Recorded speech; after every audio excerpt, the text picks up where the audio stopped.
ورحمة الله وبركاته. أعوذ بكلمات الله التامات من كل شيطان وهامة ومن كل عين لامة. بسم الله الرحمن الرحيم. الحمد لله رب العالمين، الصلاة والسلام على سيدنا محمد أشرف المرسلين وعلى آله الفائزين برضا الله. أما بعد، وما توفيقي إلا بالله عليه توكلت وإليه أنيب. بسم الله الرحمن الرحيم. رب اشرح لي صدري ويسر لي أمري واحلل عقدة من لساني يفقه قولي. فإن خير الحديث كتاب الله، وخير الهدي هدي محمد صلى الله عليه وسلم، وشر الأمور محدثاتها، وكل محدثة بدعة، وكل بدعة ضلالة، وكل ضلالة في النار. أعوذ بالله من الشيطان الرجيم. بسم الله الرحمن الرحيم.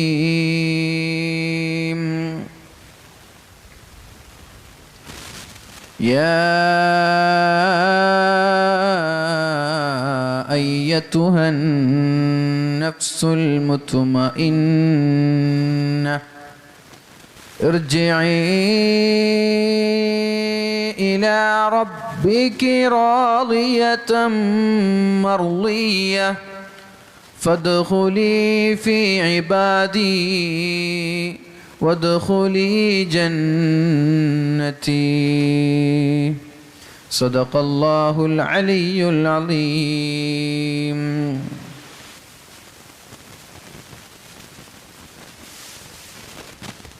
पुतली की तरह हर नजर से मस्तूर है तू, पुतली की तरह हर नजर से मस्तूर है तू, आंखें जिसे ढूंढती है वो राज है तू. ബഹുമാന്യരായ നമ്മുടെ സദസ്സിനെ ധന്യമാക്കിക്കൊണ്ടിരിക്കുന്ന അഹ്ലു ബൈത്തിൻ്റെ പ്രമുഖരായ വ്യക്തിത്വങ്ങളെ, ഉറൂസ് കമ്മിറ്റിയുടെ ചെയർമാൻ അതാഉള്ള തങ്ങൾ, അതേപോലെ വേദിയിലുള്ള പ്രഗത്ഭരായ സയ്യിദന്മാർ, കമ്മിറ്റി ഭാരവാഹികൾ, പള്ളിക്ക് ചുക്കാൻ പിടിച്ചുകൊണ്ടിരിക്കുന്ന ഖതീബ് ഉസ്താദ്, മുദരിസ് ഉസ്താദ്, അതേപോലെ ഇവിടെ സ്വാഗത ഭാഷണം നടത്തിയ എൻ്റെ പ്രിയപ്പെട്ട സുഹൃത്ത് എസ് എം ബഷീർ, അതേപോലെ ഈ ഒരു പരിപാടിയിലേക്ക് കടന്നു വന്ന നല്ലവരായ മുഅ്മിനീങ്ങളെ, മുഅ്മിനാത്തുകളെ, അല്ലാഹു റബ്ബ് സുബ്ഹാനഹു വ തആല നമ്മുടെ ഈ ഒരു സംഗമത്തെ സ്വാലിഹായ അമലായി സ്വീകരിക്കുമാറാവട്ടെ. നാഫിയായ ഇൽമും ബുദ്ധിശക്തിയും ഓർമ്മശക്തിയും നൽകി അള്ളാഹു നമ്മെ അനുഗ്രഹിക്കുമാറാവട്ടെ. നമ്മിൽ നിന്ന് വന്നു പോയ തെറ്റുകുറ്റങ്ങൾ അള്ളാഹു പുറത്തു തരുമാറാവട്ടെ. നമ്മിൽ നിന്ന് മരിച്ചു പോയ ആളുകൾക്ക് അള്ളാഹു മഗ്ഫിറത്തും റഹ്മത്തും നൽകുമാറാവട്ടെ. ഇൽമ് പഠിക്കുവാനും അതനുസരിച്ച് പ്രവർത്തിക്കുവാനും സർവശക്തനായ റബ്ബ് അല്ലാഹു റബ്ബ് സുബ്ഹാനഹു വ തആല നമ്മൾക്ക് തൗഫീഖ് നൽകുമാറാവട്ടെ. ഭക്ഷണം ഒരുക്കിയ ആ വീട്ടുകാർക്ക് അല്ലാഹു തആല സ്വർഗീയ ഭക്ഷണം നൽകി അനുഗ്രഹിക്കുമാറാവട്ടെ. പ്രിയമുള്ള മുഅ്മിനീങ്ങളെ, ഈ ഒരു ഉറൂസ് കഴിയാൻ പോവാൻ ഇൽമു കൊണ്ടും സിയാറത്ത് കൊണ്ടും പരിശുദ്ധമായ ഖുർആനിൻ്റെ പാരായണങ്ങൾ കൊണ്ടൊക്കെ ബുർദയുടെ ഈരടികൾ കൊണ്ടൊക്കെ അനുഗ്രഹീതമായ ഈ ഒരു സദസ്സ്, ഈ ഒരു പ്രോഗ്രാം 2-3-4 ദിവസങ്ങൾക്ക് ശേഷം നമ്മളിൽ നിന്ന് ഇവിടെ പറയാൻ പോവാണ്. ഇൻഷാ അല്ലാഹ് ഈ ഒരു ഉറൂസ് കഴിഞ്ഞിട്ട് ഞാൻ എന്താണ് നേടിയത് എന്ന് ഓരോ ആളുകളും ആലോചിക്കണം. 10-15 ദിവസത്തോളം നീണ്ടു നിൽക്കുന്ന മതപ്രഭാഷണ പരമ്പരയിൽ ഞാൻ പങ്കെടുത്തു. എന്താണ് ഞാൻ നേടിയത്? എന്തൊരു മാറ്റമാണ് എനിക്കുണ്ടായത്? അല്ലാതെ വഅദ് നടക്കുമ്പോൾ വീട്ടിൽ നിന്ന് വന്നു, തലങ്ങും വിലങ്ങും 4 പ്രാവശ്യം അങ്ങോട്ടും ഇങ്ങോട്ടും നടന്നു തീർത്തു എന്നല്ലാതെ എന്തെങ്കിലും നേടിയോ എന്ന് നമ്മൾ ആലോചിക്കുക. ചെറുപ്പക്കാരൊക്കെ ഇങ്ങനെയുള്ള വഅദുകൾ നടക്കുമ്പോൾ വളരെ പവിത്രമായ സദസ്സാണിത്, നമ്മളിത് മിസ് ചെയ്യരുത്. വലിയ നഷ്ടമാണത്. ഇന്നത്തേതെന്നല്ല, ഇതിൻ്റെ തുടക്കം മുതൽ ഒടുക്കം വരെയുള്ള ദിവസങ്ങളൊക്കെ വളരെ മഹിതമായ പ്രവർത്തനങ്ങളാണ്, ദിവസങ്ങളാണ്. ഇതിൽ പങ്കെടുക്കുക, ഇവിടെ ഇരിക്കുക, ഇവിടെ ചെല്ലുന്നതും കേൾക്കുന്നതൊക്കെ അള്ളാഹു വലിയ അനുഗ്രഹം ചെയ്ത പ്രവർത്തനങ്ങളാണ്. അതുകൊണ്ട് എൻ്റെ പ്രിയപ്പെട്ട സഹോദരങ്ങൾ, ഈ ഒരു സദസ്സിൻ്റെ ശ്രേഷ്ഠത നമ്മൾക്ക് ലഭിക്കണമെങ്കിൽ ഈ സദസ്സിൽ ഇരുന്നേ പറ്റൂ. പുറത്ത് നടന്നാൽ അത് കിട്ടൂല. കോമ്പൗണ്ടിൻ്റെ അകത്തോ കോമ്പൗണ്ടിൻ്റെ പുറത്തോ അല്ലെങ്കിൽ പള്ളിയുടെ അകത്തോ മക്കാമിൻ്റെ അകത്തോ ഇരുന്നത് കൊണ്ട് ഇവിടെ ഇരുന്ന പ്രതിഫലം അത് കിട്ടൂല. ഇവിടെ നമ്മളൊന്ന് നോക്കുമ്പോൾ ഏറ്റവും മഹത്തായ സദസ്സ് ഇതാണ്. കാരണം മജ്ലിസുൽ ഇൽമി റൗളത്തുൻ മിൻ റിയാദിൽ ജന്ന. 2 സ്വർഗമാണ് ലോകത്തുള്ളത്. ഒന്ന് ഹബീബിൻ്റെ മിമ്പറിൻ്റെയും നബിതങ്ങളുടെ ആ ഒരു റൂമിൻ്റെയും ഇടയിലുള്ള സ്ഥലം, അത് റൗള, അത് സ്വർഗമാണ്. എന്തേ അത് സംഭവിച്ചത്? നബിതങ്ങൾ ആലിമാണ്, മുഅല്ലിമാണ്. ആ ഒരു ആലിമും മുഅല്ലിമുമായ നബിതങ്ങൾ ഒരുപാട് തവണ നടന്ന സ്ഥലമാണ് മാ ബൈന മിമ്പരി, എൻ്റെ ഈ മിമ്പറിൻ്റെയും എൻ്റെ റൂമിൻ്റെയും ഇടയിലുള്ള സ്ഥലം. അതുകൊണ്ടത് സ്വർഗമാണ്. 2ാമത്തെ സ്വർഗം ഇതാണ്, എൻ്റെ ഇൽമ് ചർച്ച ചെയ്യുന്ന സദസ്സാണ്. അതുകൊണ്ട് ഇത് മിസ് ചെയ്യരുത്. എല്ലാ ആളുകളോടും പറയാണ്, ഇത് നഷ്ടപ്പെട്ടാൽ വലിയ നഷ്ടമാണ്. അതേപോലെ ഇതിൻ്റെ മഹത്വം പറയുമ്പോൾ ഇത് നമ്മൾ നെവർ മൈൻഡ് ചെയ്താലുള്ള അപകടവും നമ്മൾ ശ്രദ്ധിക്കേണ്ടതുണ്ട്. അല്ലാഹു തആല പരിശുദ്ധമായ സൂറത്തുൽ കഹ്ഫിൽ പറയുന്നുണ്ട്, വമൻ അദ്ലമു മിമ്മൻ ദുക്കിറ ബിആയാതി റബ്ബി ഫഅറള അൻഹാ വനസിയ മാ ഖദ്ദമത് യദാഹ്. വമൻ അദ്ലം, ആരാണ് ഏറ്റവും വലിയ ക്രിമിനൽ? വമൻ അദ്ലമു മിമ്മൻ ദുക്കിറ ബിആയാതി റബ്ബി. അല്ലാഹുവിനെ കുറിച്ച് ചർച്ച ചെയ്യുന്ന സദസ്സുകളിൽ, അള്ളാഹുവിൻ്റെ ആയാത്തുകൾ ചർച്ച ചെയ്യുന്ന സദസ്സുകളിൽ അത് മൈൻഡ് ചെയ്യാതെ, അത് പരിഗണിക്കാതെ, അതിനൊരു സ്ഥാനം നൽകാതെ അവഗണിക്കുന്ന ആളുകളെക്കാളും വലിയ ക്രിമിനൽ ആരാണ്? കൊലപാതകം നടത്തുന്ന ആളുകളെ കുറിച്ചൊന്നും ഇങ്ങനെ പറഞ്ഞിട്ടില്ല. അള്ളാഹുവിനെ കുറിച്ച് ചർച്ച ചെയ്യുന്ന സദസ്സുകളെ നെവർ മൈൻഡ് ചെയ്യുന്ന ആളുകൾ ക്രിമിനൽസ് ആണെന്ന് അല്ലാഹു തആല പരിശുദ്ധമായ സൂറത്തുൽ കഹ്ഫിൽ നമ്മോട് പഠിപ്പിക്കുന്നുണ്ട്. വലിയ അപകടം പിടിച്ച സംഭവമാണതൊക്കെ. അതുകൊണ്ട് എൻ്റെ ശബ്ദം ശ്രവിക്കുന്ന ചെറുപ്പക്കാർ, നാട്ടുകാർ, സഹോദരങ്ങളൊക്കെ ഒരു സദസ്സ് ഇരുന്നിട്ട് ഇതിൻ്റെ ബർക്കത്തെടുക്കുക. അസൗകര്യങ്ങൾ ഉണ്ടാകും, തിരക്കുകൾ ഉണ്ടാകും. ആ ആവശ്യം വരുമ്പോൾ എണീറ്റ് പോകാമെന്നല്ലാതെ വെറുതെ നമ്മൾ അങ്ങും ഇങ്ങും ഓടിച്ചാടി കളിക്കുന്നതിൽ എന്തർത്ഥമാണ്? ഞാൻ വരുന്ന സമയത്ത് ഇത് ആലോചിക്കുന്നുണ്ട്. വളരെ മഹത്തായ ഒരു സദസ്സ് നടക്കുമ്പോൾ തലങ്ങും വിലങ്ങും ഓടിച്ചാടി നടന്നത് കൊണ്ട് എന്ത് നേട്ടമുണ്ടായി? ആർക്കാണ് ഇതുകൊണ്ട് നേട്ടമുള്ളത്? വീട്ടിൽ നിന്ന് വരുന്നത് വഅലിനാണ്, വീട്ടിൽ നിന്ന് വരുന്നത് ഇതിൻ്റെ ബറക്കത്ത് നേടാനാണ്. പക്ഷേ വീട്ടിൽ നിന്ന് വന്നിട്ട് ഇവിടെ കളിച്ചത് കൊണ്ട് എന്തെങ്കിലും ലഭിക്കുമോ? ഇല്ല.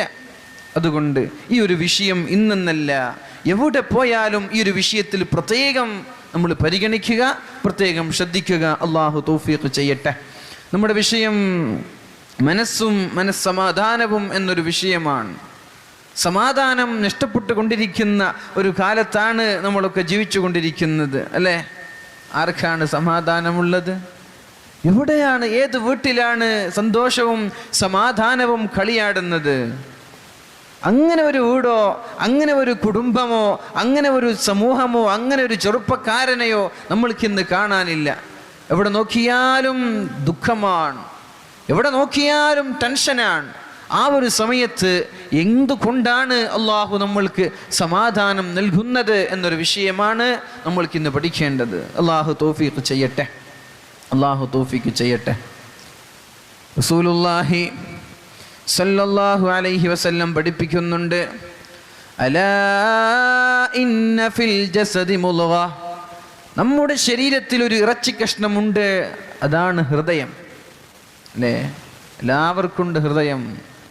അലാ ഇന്ന ഫിൽ ജസദി ലമുദ്ഗ, ഓരോ ആളുകളുടെയും ശരീരത്തിൽ അല്ലാഹു തആല ഒരു ഇറച്ചി കഷ്ണത്തെ വെച്ചിട്ടുണ്ട്, അതാണ് ഹൃദയം. അത് നന്നായാൽ സ്വലഹൽ ജസദു കുല്ലു, അവൻ്റെ ശരീരമാകെ നന്നാവുകയാണ്. ആ ഹൃദയത്തെ നന്നാക്കുമ്പോൾ നമ്മുടെ ശരീരം നന്നാവുന്നു, നമ്മുടെ മനസ്സ് നന്നാവുന്നു, നമ്മുടെ ശരീരത്തിൻ്റെ അവയവങ്ങളും നന്നാവുന്നു. വഇദാ ഫസദത്, ആ ശരീരം ആ ഇറച്ചി കഷ്ണം മോശമാകുമ്പോൾ ഫസദൽ ജസദു കുല്ലു, നമ്മുടെ ശരീരവും നമ്മുടെ മനസ്സും നമ്മുടെ ചിന്തകൾ നമ്മുടെ പ്രവർത്തനങ്ങൾ എല്ലാം മലീമസമായി പോകുന്നുണ്ട്. എപ്പോഴാണത്? അലാ വഹിയൽ ഖൽബ്, അതാണ് ഹൃദയം, അതാണ് ഹൃദയം, അതാണ് ഹൃദയം എന്ന് റസൂലുള്ളാഹി സല്ലല്ലാഹു അലൈഹി വസല്ലം. നമ്മുടെ ഹൃദയത്തെ ശുദ്ധീകരിക്കുമ്പോൾ അള്ളാഹു നമ്മൾക്ക് സമാധാനം നൽകുന്നുണ്ട്. ആ ഹൃദയം എന്നാണ് മോശമാകുന്നത്, ആ ഹൃദയത്തിൽ എന്നാണ് സമാധാനം നഷ്ടപ്പെടുന്നത്, അവിടെ എന്നാണ് സന്തോഷം ഇല്ലാതായി പോകുന്നത്, അന്ന് മുതൽ നമ്മുടെ ജീവിതത്തിൽ വിള്ളൽ വീഴുകയാണ്. അതുകൊണ്ട് ഓരോ മുസ്ലിമും ഓരോ മുസ്ലിമത്തും ആദ്യം ചെയ്യേണ്ടത് ഹൃദയത്തെ നന്നാക്കണം. അള്ളാഹു തൗഫീഖ് നൽകുമാറാവട്ടെ. ഇസ്ലാം എന്ന് പറയുന്നത് തന്നെ സമാധാനത്തിൽ നിന്നാണ്. സലാമത്ത് എന്ന ഒരു പദത്തിൽ നിന്ന് ഇസ്ലാം വരുന്നത്. രക്ഷ, സമാധാനം എന്ന അർത്ഥമാണ് അതിനുള്ളത്. അപ്പോൾ ഒരു മുസ്ലിം ആകുമ്പോൾ അവന് സമാധാനം ഉണ്ടായിരിക്കണം. അല്ലാഹുവിൻ്റെ ഹബീബ് സല്ലല്ലാഹു അലൈഹി വസല്ലം, അല്ലാഹുവിൻ്റെ ഹബീബ് സല്ലല്ലാഹു അലൈഹി വസല്ലം മദീനയിലേക്ക് കടന്നു ചെന്ന് ആദ്യമായി മദീനക്കാരോട് പറഞ്ഞു കൊടുക്കുന്നത് അഫ്ശുസ്സലാം, നിങ്ങൾ കണ്ടവരോട് മുസ്ലിമീങ്ങളായ ആളുകളോട് സലാം പറയാൻ പഠിപ്പിക്കണേ, ആളുകളോട് സലാം പറയണേ, ആളുകൾക്ക് സലാം പറഞ്ഞ് പരസ്പരം സമാധാനം കൈമാറണേ എന്ന് റസൂലുള്ളാഹി സ്വല്ലല്ലാഹു അലൈഹി വസല്ലം. അസ്സലാമു അലൈക്കും, നിങ്ങൾക്ക് അല്ലാഹുവിൻ്റെ രക്ഷയുണ്ടാവട്ടെ. എന്താണ് അതിൻ്റെയൊക്കെ അർത്ഥം? അസ്സലാമു അലൈക്കും, നിങ്ങൾക്ക് രക്ഷയുണ്ടാവട്ടെ, നിങ്ങൾക്ക് സമാധാനം ഉണ്ടാവട്ടെ എന്നൊരു പ്രാർത്ഥനയാണത്. നമ്മൾ ദുആ ചെയ്യാൻ ഒരാൾക്ക് കൈ കൊടുത്തുകൊണ്ട് നമ്മൾ ദുആ ചെയ്യുകയാണ്. ആരാണ് മനസ്സറിഞ്ഞുകൊണ്ട് നൽകുന്നത്? മനസ്സറിഞ്ഞുകൊണ്ട് ആരാണ് മറ്റൊരാൾക്ക് സലാം പറയുന്നത്? പറയുന്ന ആൾക്കും അല്ലാഹു സമാധാനം നൽകും. അതാണ് റസൂലുള്ളാഹി സ്വല്ലല്ലാഹു അലൈഹി വസല്ലം പഠിപ്പിച്ചത്. മദീനയിൽ പോയി ആദ്യത്തെ ഉപദേശമാണിത്. അഫ്ശുസ്സലാം, നിങ്ങൾ സലാമിനെ അധികരിപ്പിക്കണേ. അവലാ അദുല്ലുക്കും അലാ ഷൈഇൻ, നിങ്ങളോട് ഞാൻ ഒരു കാര്യം പഠിപ്പിച്ചു തരട്ടെ, നിങ്ങൾക്ക് ഞാനൊരു കാര്യം പറഞ്ഞു തരട്ടെ. ഇദാ ഫഅൽതുമു, നിങ്ങളത് ചെയ്താൽ തഹാബബതും, നിങ്ങൾക്കിടയിൽ സ്നേഹമുണ്ടാകും, നിങ്ങൾക്കിടയിൽ സന്തോഷമുണ്ടാകും.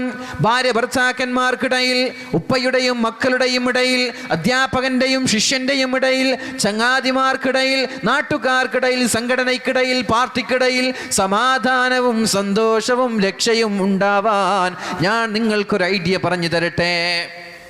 എന്താണത്? അഫ്ശുസ്സലാമ ബൈനക്കും, നിങ്ങളുടെ ഇടയിൽ നിങ്ങൾ സലാമിനെ വർദ്ധിപ്പിക്കണേ, കണ്ടവരോട് സലാം പറയണേ. അസ്സലാമു അലൈക്കും, നിങ്ങൾക്ക് രക്ഷയുണ്ടാവട്ടെ. വഅലൈക്കും സലാം, നിങ്ങൾക്ക് തിരിച്ചും രക്ഷയുണ്ടാവട്ടെ. ഈ ഒരു ദുആ അർത്ഥമറിഞ്ഞ് ചൊല്ലുമ്പോൾ എങ്ങനെയാണ് നമ്മുടെ ജീവിതത്തിൽ രക്ഷയും സമാധാനവും ഇല്ലാതിരിക്കുന്നത്? അല്ലാഹുമ്മ ഇന്നക അൻതസ്സലാം, അല്ലാഹുവേ നീ തന്നെ സമാധാനമാണല്ലോ. വമിൻകസ്സലാം, നിന്നിൽ നിന്നാണല്ലോ സമാധാനമുള്ളത്, നീയാണല്ലോ സമാധാനം നൽകുന്നത്. വഇലൈക യർജിഉസ്സലാം, നിന്നിലേക്കല്ലേ സമാധാനം മടങ്ങുന്നത്. അതുകൊണ്ട് ഹയ്യിനാ റബ്ബനാ ബിസ്സലാം, അല്ലാഹുവേ ഞങ്ങൾക്ക് സമാധാനം നൽകണേ, ഞങ്ങൾക്ക് ശാന്തി നൽകണേ, ഞങ്ങൾക്ക് സന്തോഷം നൽകണേ എന്ന് ദുആ ചെയ്യുന്നുണ്ട്. അല്ലാഹു നമ്മൾക്ക് സമാധാനം നൽകുമാറാവട്ടെ. എങ്ങനെയാണ് സമാധാനം ലഭിക്കുന്നത്?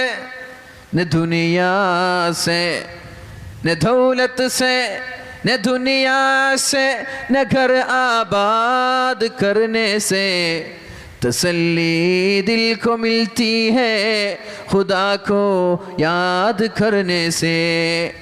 എങ്ങനെയാണ് നമ്മൾക്ക് സമാധാനം ലഭിക്കുന്നത്? ന ദൗലത്ത് സേ, സമ്പത്ത് കൊണ്ടല്ല.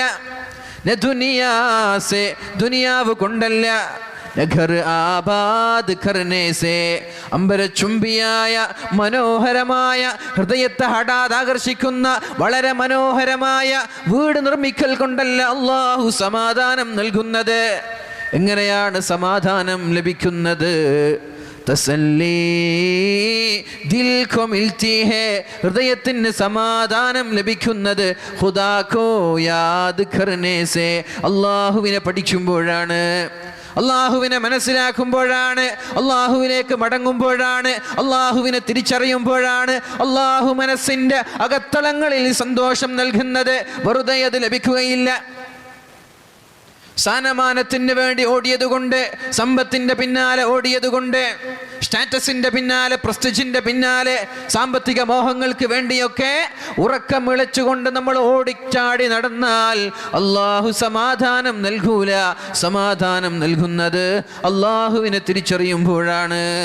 അതുകൊണ്ട് സമാധാനം ആഗ്രഹിക്കുന്നവർ അള്ളാഹുവിലേക്ക് മടങ്ങുവീൻ. അള്ളാഹു തൗഫീഖ് ചെയ്യുമാറാവട്ടെ. ഒരു ഖുദ്സിയായ ഒരു ഹദീസ് നമ്മോട് പഠിപ്പിച്ചു തരുന്നുണ്ട്. എന്തിനാണ് അള്ളാഹു മനുഷ്യരെ സൃഷ്ടിച്ചത് എന്നാണ്.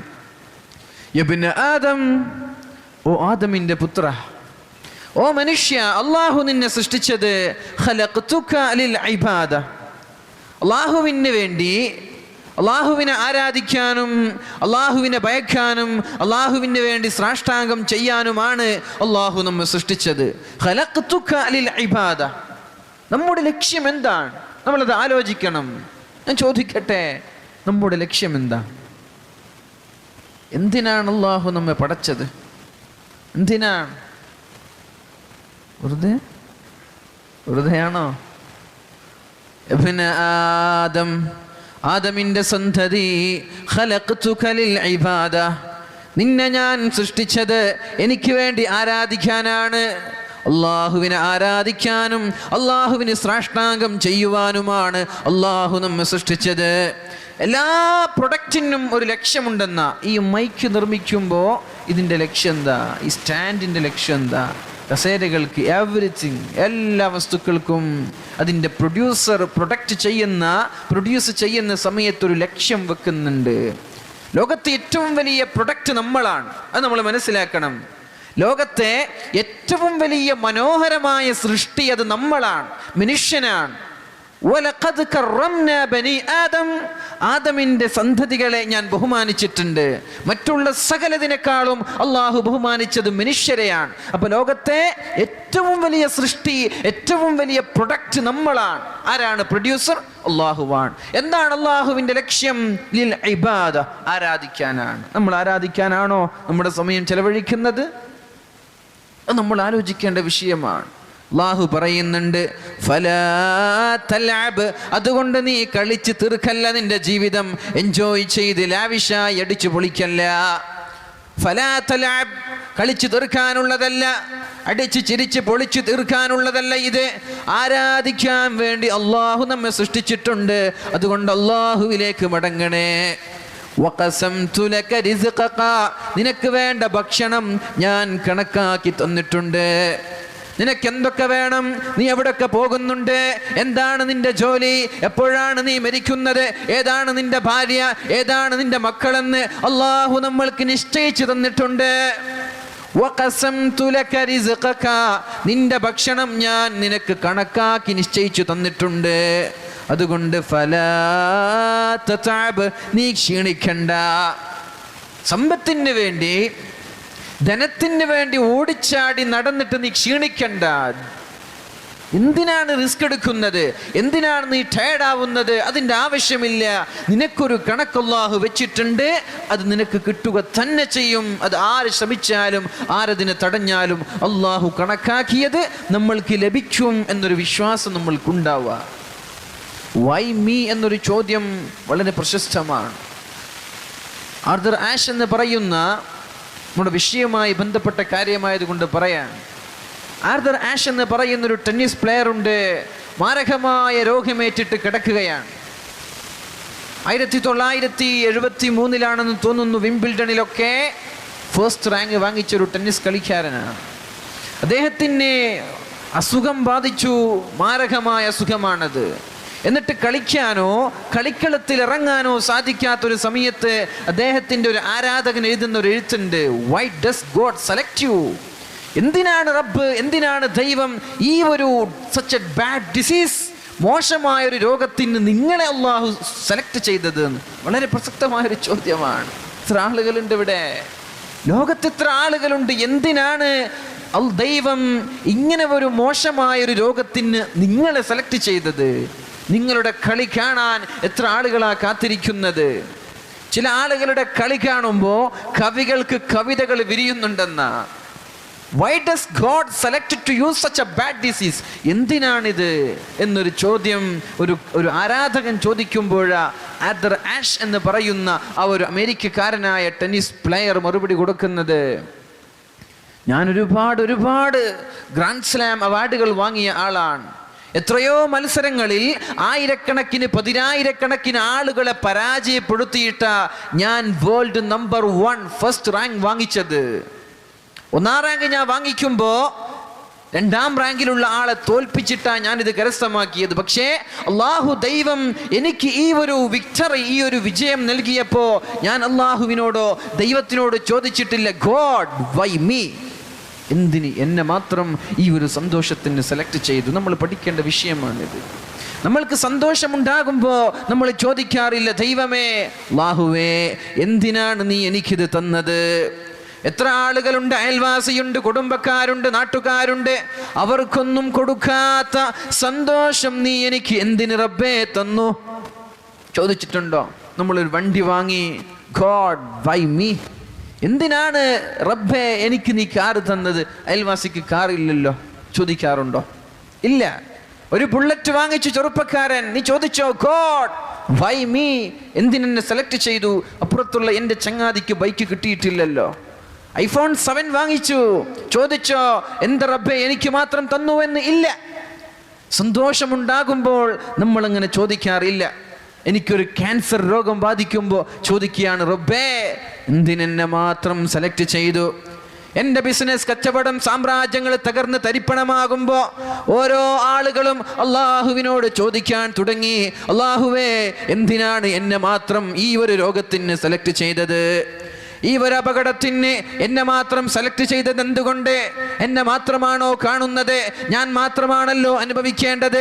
എൻ്റെ ജീവിതത്തിൽ സന്തോഷമില്ലല്ലോ, എനിക്ക് റാഹത്തില്ല, എൻ്റെ കുടുംബം സന്തുഷ്ടമല്ല, എൻ്റെ ബിസിനസ് വിജയിക്കുന്നില്ല എന്ന് നമ്മൾ ചോദിക്കുമ്പോൾ ഒരു കാര്യം കൂടി നമ്മൾ ഓർക്കണം, അള്ളാഹു നമ്മൾക്ക് സന്തോഷം നൽകുന്നുണ്ട്. ആ സന്തോഷത്തെ തിരിച്ചറിയാത്തവർക്ക് അള്ളാഹു ജീവിതത്തിൽ സമാധാനം നൽകുകയില്ല. ലോകത്തെ ഏറ്റവും വാല്യബിളും പ്രീഷ്യസുമായിട്ടുള്ള 4 സമ്പത്തുണ്ട്. അത് നമ്മൾക്കറിയോ?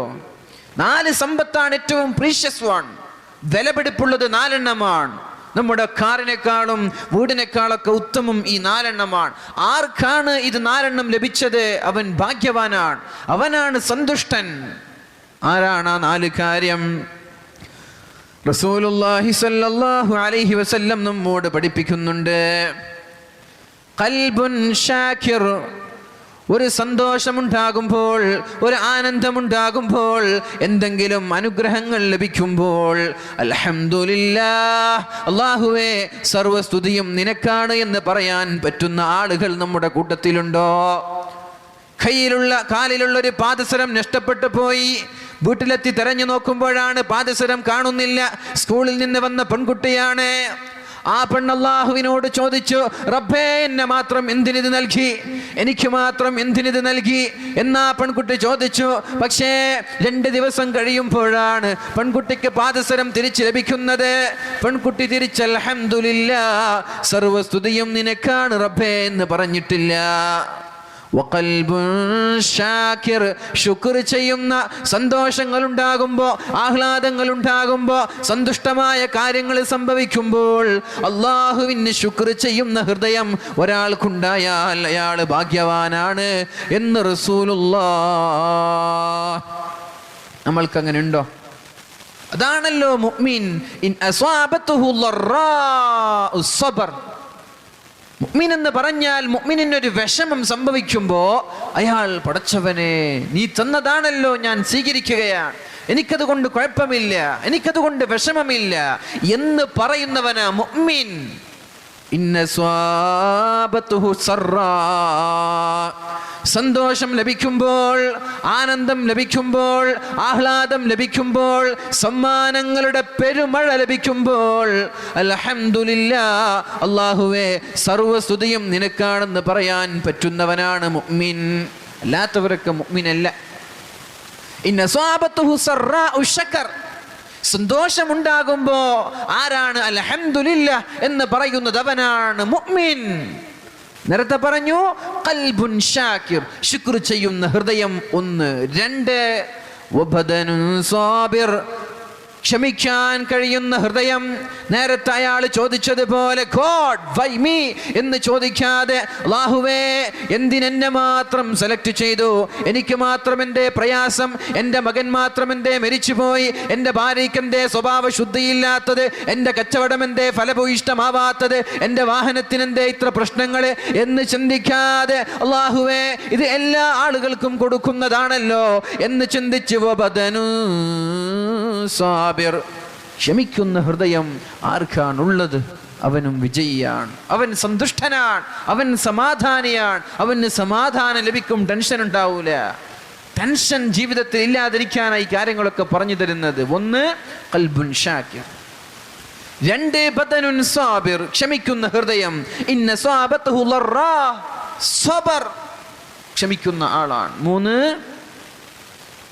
ഇതേപോലെ തന്നെ വലിസാനുൻ ദാകിർ, എപ്പോഴും ദിക്ർ ചൊല്ലുന്ന ഒരു നാവ് ഒരാൾക്ക് ലഭിച്ചാൽ എന്തോ ഒരു ഭാഗ്യവാനാണവൻ. പാട്ട് പാടുന്ന നാവല്ല, സിനിമ പാട്ട് പാടി സിനിമയുടെ ഡയലോഗ് അടിച്ച് വെറുതെ അനാവശ്യ സംസാരങ്ങൾ പറഞ്ഞ് തെറി പറഞ്ഞ് നടക്കുന്ന നാവല്ല. ലിസാനുൻ ദാകിർ, ദിക്ർ ചൊല്ലുന്ന നാവ് ആർക്കാണുള്ളത്? അവനും വലിയ ഭാഗ്യവാനാണ്. മഹാനായ അഹ്മദ് ഇബ്നു ഹംബൽ റളിയല്ലാഹു അൻഹു ലോകം കണ്ട വലിയ പ്രശസ്തനാണ്, പണ്ഡിതനാണ്, മദ്ഹബിന്റെ ഇമാമാണ്.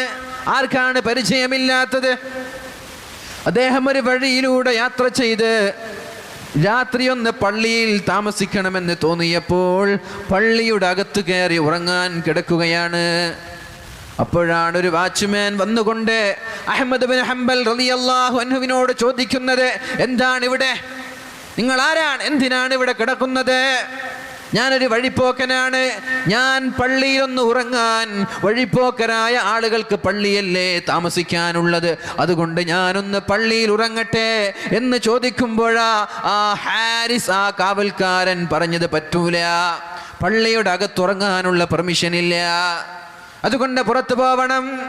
പുറത്തു പോയി, എന്നാൽ ഞാൻ പള്ളിയുടെ പുറത്തൊന്ന് ഉറങ്ങിക്കോട്ടെ, പള്ളിയുടെ വരാന്തയിൽ ഹൗലിന്റെ തിണ്ണയിൽ ഞാനൊന്ന് കിടന്നുറങ്ങിക്കോട്ടെ.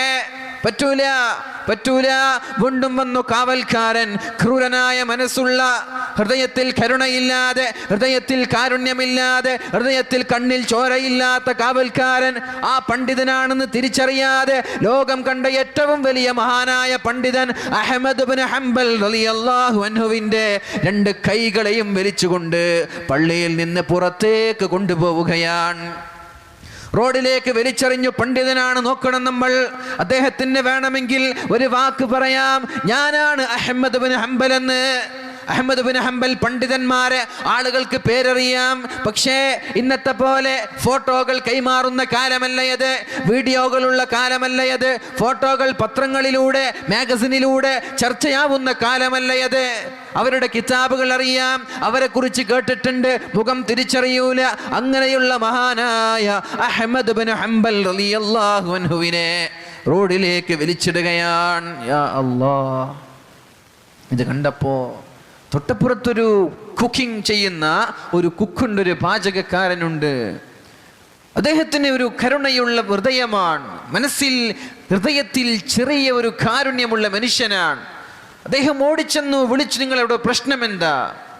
അഹ്മദ് ബിൻ ഹംബൽ പറഞ്ഞു, ഞാൻ ഒരു വഴിപ്പോക്കനാണ്, എനിക്ക് കിടന്നുറങ്ങാൻ പള്ളിയിൽ അനുവദിച്ചില്ല, ഈ വാച്ച്മാൻ വിളിച്ചു കൊണ്ടുവന്നതാണ്. കുഴപ്പമില്ല, എൻ്റെ സ്ഥലത്ത് ഉറങ്ങിക്കോളൂ എന്ന് പറഞ്ഞു അദ്ദേഹം ഉറങ്ങുന്ന അദ്ദേഹത്തിൻ്റെ ആ ഒരു സ്ഥലം കാണിച്ചു കൊടുത്തു. ഉറങ്ങാൻ കിടക്കുകയാണ്. അപ്പോഴാണ് എപ്പോഴും ദിക്ർ ചൊല്ലിക്കൊണ്ടിരിക്കുന്ന നാവായിരുന്നു ആ കുക്ക് ചെയ്യുന്ന ആളുടേത്, ആ പാചകക്കാരൻ്റേത്. എപ്പോഴും ദിക്ർ ചൊല്ലുന്ന, ഇസ്തിഗ്ഫാർ ചൊല്ലിക്കൊണ്ടിരിക്കുന്ന നാവായിരുന്നു. അദ്ദേഹം മാവിങ്ങനെ കുഴക്കുമ്പോൾ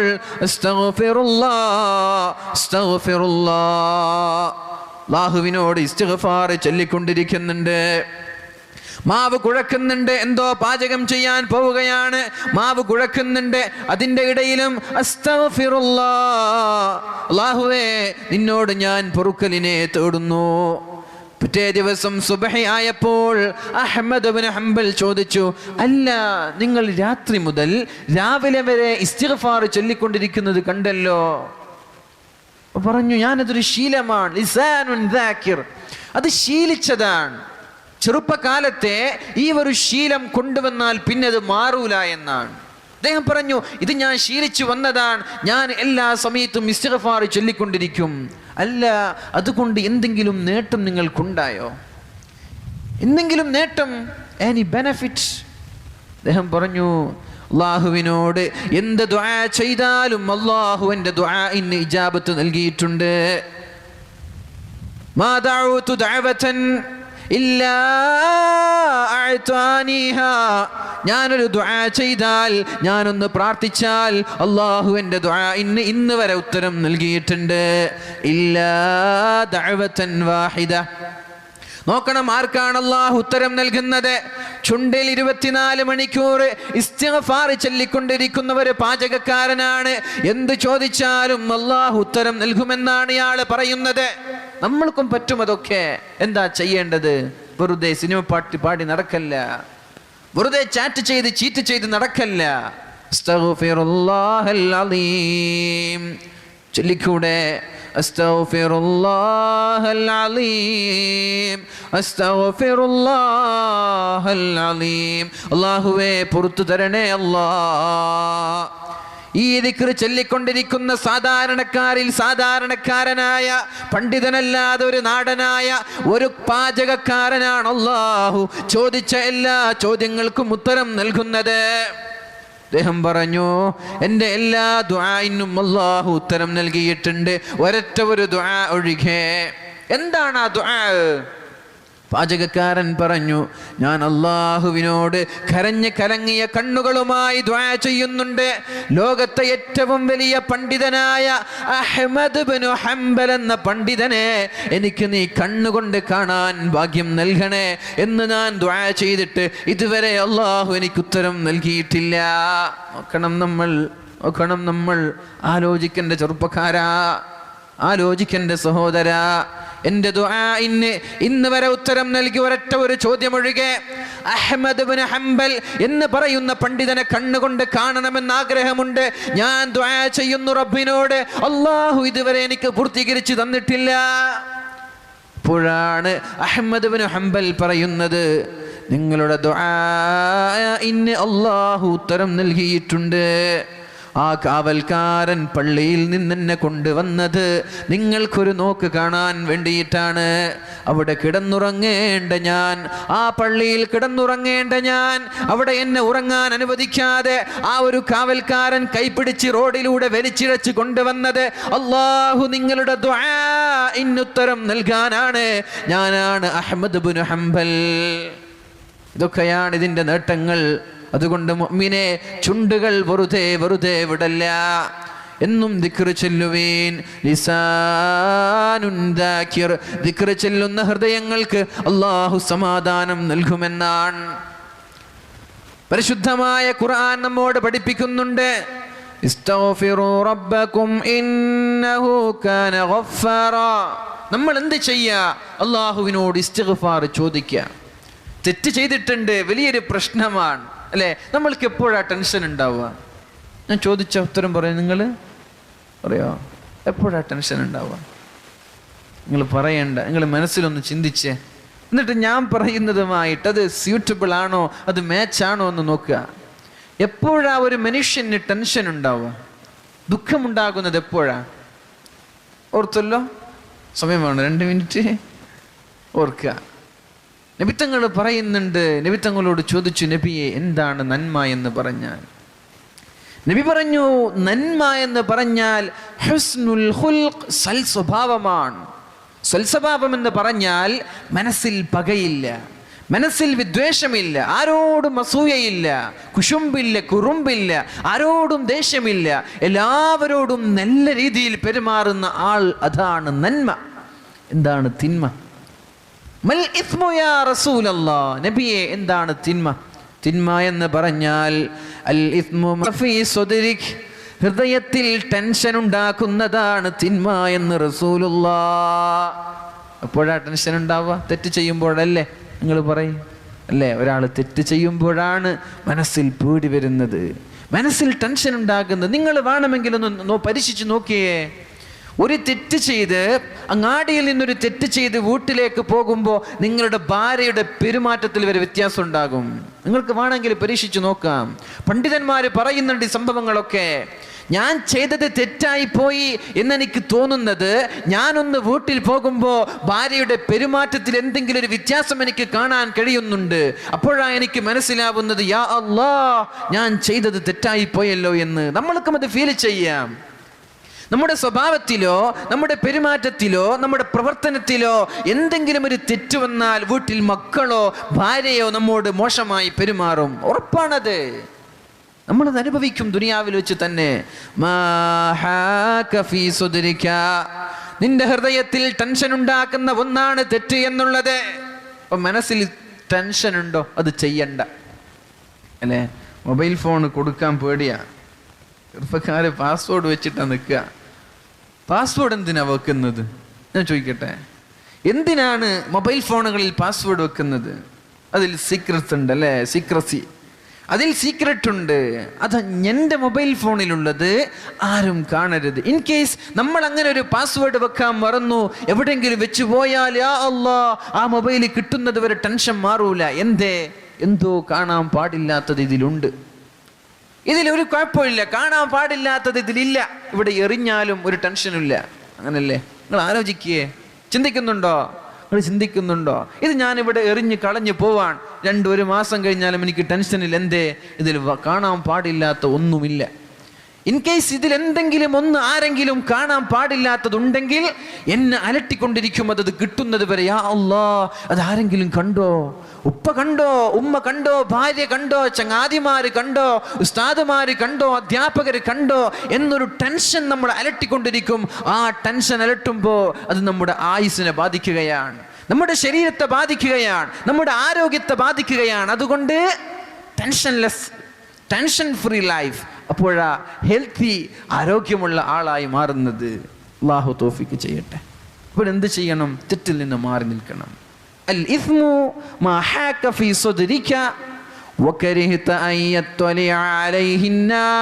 ജനങ്ങൾ കാണുന്നതിനെ പേടിക്കലാണ് തെറ്റ് എന്ന് പറഞ്ഞാൽ. ജനങ്ങൾ കാണുമോ, ആളുകൾ ഇത് കാണുമോ എന്നുള്ളൊരു പേടി, മനസ്സിലൊരു അസ്വസ്ഥത അതുണ്ടാക്കുന്നുണ്ടോ എങ്കിൽ എൻ്റെ ചെറുപ്പക്കാരായ, എൻ്റെ ചെറുപ്പക്കാരി, എൻ്റെ ശബ്ദം ശവിക്കുന്ന സഹോദര, എൻ്റെ ശബ്ദം ശവിക്കുന്ന സഹോദരി, അത് തെറ്റാണ്. അത് നമ്മൾ ചെയ്യരുത്. അത് ചെയ്താൽ ജീവിതത്തിൽ സന്തോഷമുണ്ടാവൂല. ഞാൻ പറഞ്ഞതല്ല, നബിസങ്ങൾ പറഞ്ഞ വാക്കുകളാണ്. എന്ത് മനോഹരമാ ഡെഫിനിഷൻ. സ്കൂളിൽ നമ്മൾ ഡെഫിനിഷൻ പഠിക്കൂലേ, ഓരോന്നിൻ്റെ ഡെഫിനിഷൻ പഠിക്കും. അതേപോലെ തെറ്റിൻ്റെ ഡെഫിനിഷനാണിത്. നിന്റെ ഹൃദയത്തിൽ ഒരു അസ്വസ്ഥത, ജനങ്ങൾ കാണുമോ, ജനങ്ങൾ ഇത് ശ്രദ്ധിക്കുമോ എന്ന ഒരു പേടി നിന്റെ മനസ്സിലുണ്ടോ എങ്കിൽ അങ്ങനെ ഒരു കാര്യം നീ ചെയ്യരുതെന്നാണ്. അത് തെറ്റാണ്. അള്ളാഹു നമ്മൾക്ക് ബോധം നൽകട്ടെ. അപ്പൊ അങ്ങനെ ഒരു തെറ്റ് നമ്മുടെ ജീവിതത്തിൽ വന്നു പോയിട്ടുണ്ടെങ്കിൽ നമ്മൾ എന്ത് ചെയ്യണം? പരിശുദ്ധമായ ഖുർആൻ പറയാണ്, ഇസ്തഗ്ഫിറൂ റബ്ബക്കും ഇന്നഹു കാന ഗഫാറാ. നിങ്ങൾ അള്ളാഹുവിനോട് പൊറുക്കൽ തേടുവീൻ, അള്ളാഹു പൊറുക്കുന്നവനാണ്. ഗഫാർ, എന്താണ് ഗഫാർ എന്നതിന്റെ അർത്ഥം? ഗഫൂർ എന്ന് പറഞ്ഞാൽ പൊറുക്കുന്നവൻ, ഗഫാർ നന്നായി പൊറുക്കുന്നവൻ. നമ്മളൊരു തെറ്റ് ചെയ്യും, അള്ളാഹുവിലേക്ക് അസ്തഗ്ഫിറുല്ലാഹ്, നീ പൊറുത്തു തരണേ എന്ന് നമ്മൾ പറയും, അള്ളാഹു പൊറുത്തു തരും. വീണ്ടും ചോദിച്ചാലോ വീണ്ടും പുറത്തു തരും. വീണ്ടും തെറ്റ് ചെയ്തു വീണ്ടും ചോദിക്കുകയാണ്. അങ്ങനെ നീ എത്ര പ്രാവശ്യം ചോദിക്കുന്നുണ്ടോ, കടലിന്റെ തിരമാലകൾ കണക്കെ, കടലിലുള്ള തിരമാലകൾ കണക്കെ തെറ്റുകളുടെ കൂമ്പാരങ്ങൾ ചെയ്ത് തോന്നിവാസങ്ങളും തെമ്മാടിത്തരങ്ങളും ചെയ്ത് അള്ളാഹുവേ എനിക്ക് നീ പുറത്തു തരണേ എന്ന് പറയുമ്പോ അള്ളാഹു പുറത്തു തരുമെന്നാണ്. ഇന്നഹു കാന ഗഫാറാ, അള്ളാഹു പൊറുക്കുന്നവനാണ്.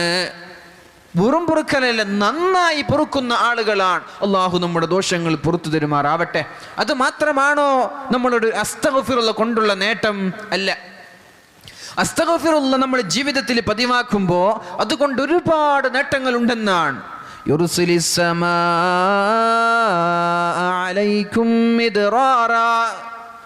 മഴയില്ലാത്ത നാടാണ്, മഴയില്ല, വെള്ളമില്ല, പ്രയാസപ്പെടുകയാണ്.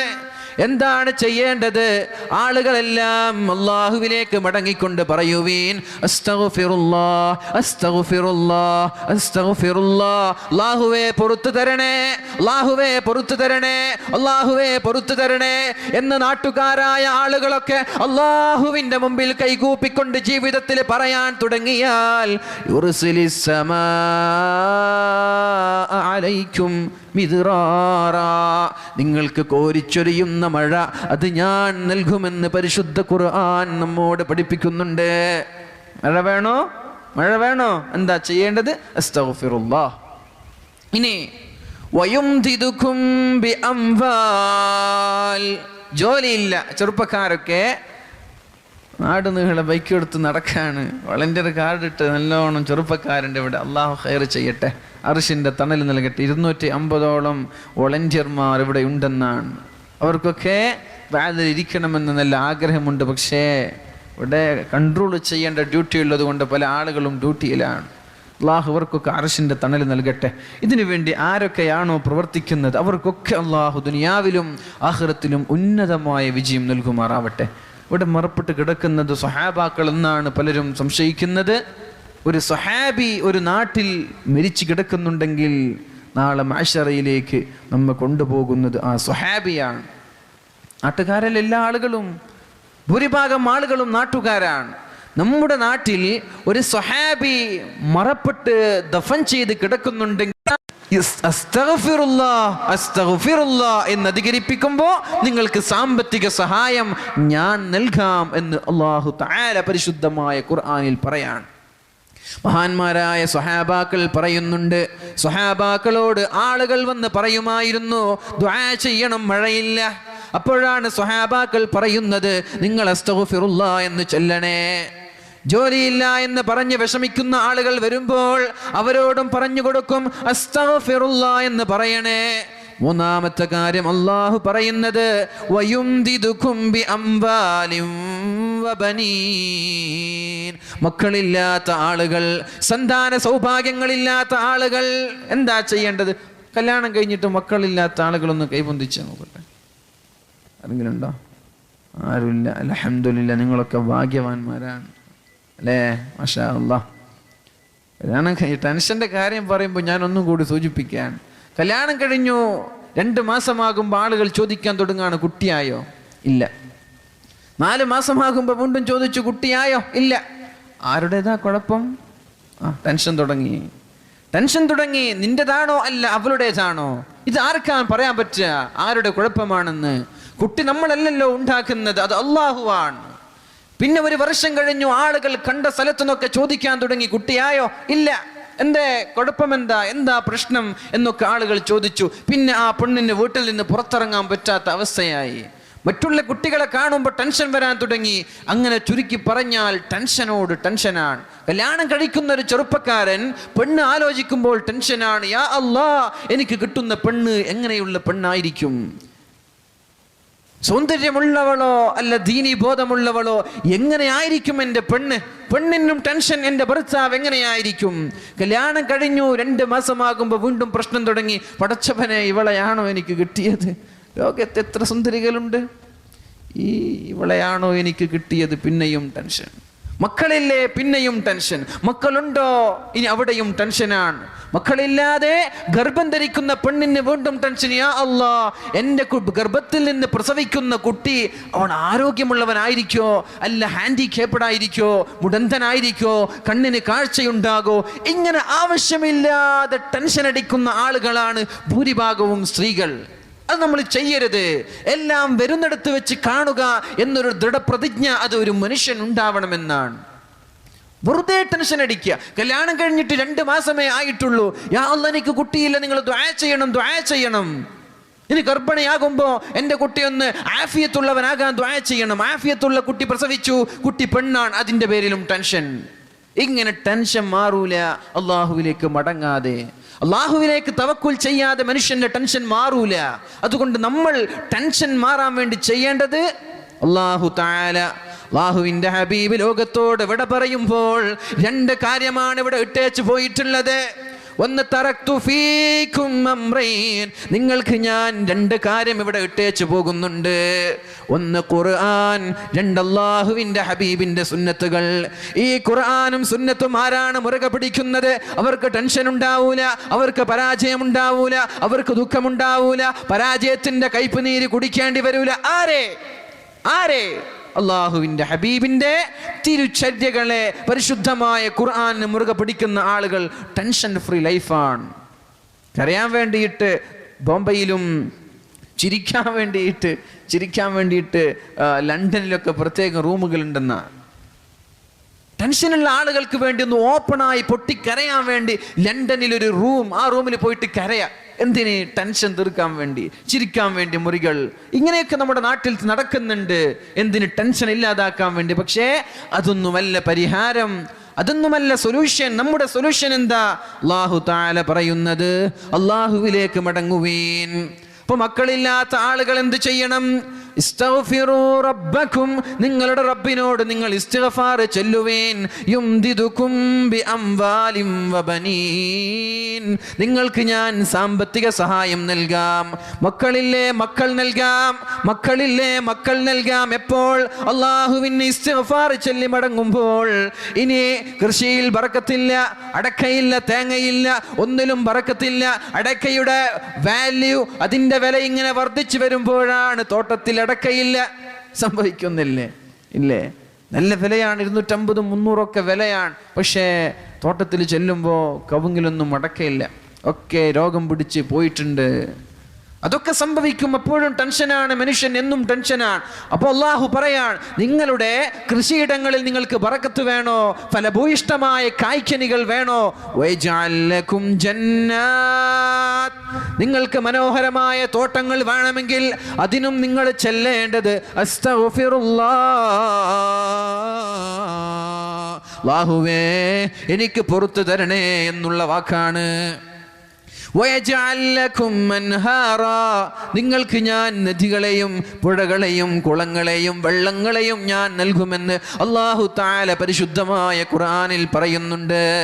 അതുകൊണ്ട് അല്ലാഹുവിലേക്ക് മടങ്ങാനും അല്ലാഹുവിലേക്ക് അടുക്കാനും അല്ലാഹുവിൻ്റെ പ്രീതി കരസ്ഥമാക്കുവാനും അല്ലാഹു നമ്മൾക്ക് പഠിപ്പിച്ചു തരുന്ന ഏറ്റവും ഉദാത്തമായ വഴി വഖൽബുൻ വലിസാനുൻ ദാകിർ, ദിക്ർ ചൊല്ലുന്ന നാവാണ്, അല്ലാഹുവിന് വേണ്ടി ഇസ്തിഗ്ഫാർ ചൊല്ലുന്ന, തസ്ബീഹ് ചൊല്ലുന്ന, സ്വലാത്ത് ചൊല്ലുന്ന നാവാണ്. അവർക്ക് അല്ലാഹു ടെൻഷൻ നൽകൂല എന്ന് പരിശുദ്ധമായ ഖുർആൻ. ഒരിക്കൽ നബി തങ്ങൾ പറയുന്നുണ്ട്, അസിഫത്തിൽ ആസിഫ, അസിഫത്തിൽ ആസിഫ, ഖിയാമത്ത് നാൾ അടുത്തുപോയി, അപകടം സംഭവിക്കാൻ പോവുകയാണ്. അങ്ങനെ പറയുമ്പോഴാണ് കഅബ് റളിയല്ലാഹു അൻഹു അല്ലാഹുവിൻ്റെ ഹബീബിൻ്റെ മുമ്പിൽ വന്നുകൊണ്ട് ചോദിക്കുന്നത്, യാ റസൂലല്ലാഹ്, അല്ലാഹുവിൻ്റെ ഹബീബേ, ഞാൻ എൻ്റെ ജീവിതത്തിൻ്റെ കാൽപകുതി, എൻ്റെ സമയത്തിൻ്റെ കാൽപകുതി ഞാൻ അങ്ങേക്ക് സ്വലാത്തിന് വേണ്ടി മാറ്റി വെക്കട്ടെ നബിയേ, നബിയേ, എൻ്റെ ജീവിതത്തിൻ്റെ ഒരു ക്വാർട്ടർ ഞാൻ അങ്ങേക്ക് വേണ്ടി സ്വലാത്തിന് മാറ്റിവെക്കട്ടെ. നബി പറഞ്ഞു, കുഴപ്പമില്ല, നിനക്ക് വേണമെങ്കിൽ ഇതിനേക്കാളും അധികരിപ്പിക്കാം, ഇതിനേക്കാളും കൂടുതലായി ചെല്ലാം. അപ്പോഴാണ് അല്ലാഹുവിൻ്റെ ഹബീബിനോട് സ്വഹാബി ചോദിക്കുന്നത്, യാ റസൂലല്ലാഹ്, നബിയേ, എങ്കിൽ ഞാൻ എൻ്റെ ജീവിതത്തിൻ്റെ പകുതി ഭാഗം അങ്ങേക്ക് വേണ്ടി സ്വലാത്തിന് മാറ്റിവെക്കട്ടെ. കുഴപ്പമില്ല, നിനക്ക് താല്പര്യമുണ്ടെങ്കിൽ ഇനിയും അധികരിപ്പിക്കാം. വീണ്ടും സഹാബി ചോദിച്ചു, യാ റസൂലല്ലാഹ്,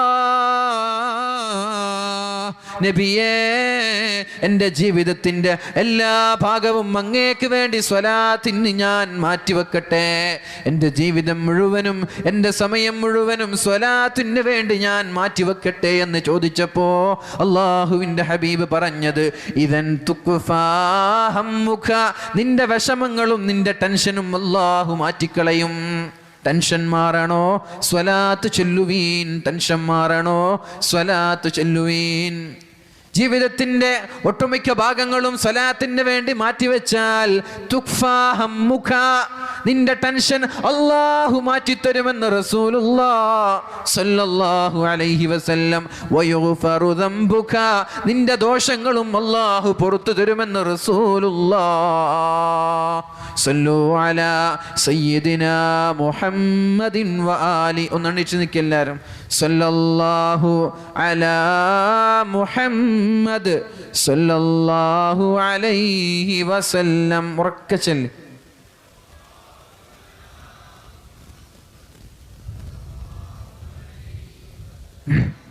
സല്ലല്ലാഹു അലാ മുഹമ്മദ് സല്ലല്ലാഹു അലൈഹി വസല്ലം. ഇരുന്നോളൂ.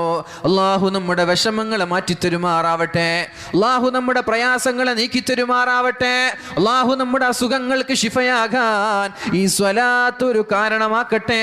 അതുകൊണ്ട് മുഅ്മിനീങ്ങളെ, വിഷമം മാറണമെന്ന് ആഗ്രഹിക്കുന്നവർ സ്വലാത്ത് ചൊല്ലുവീൻ, അല്ലാഹു സ്വീകരിക്കുമാറാവട്ടെ.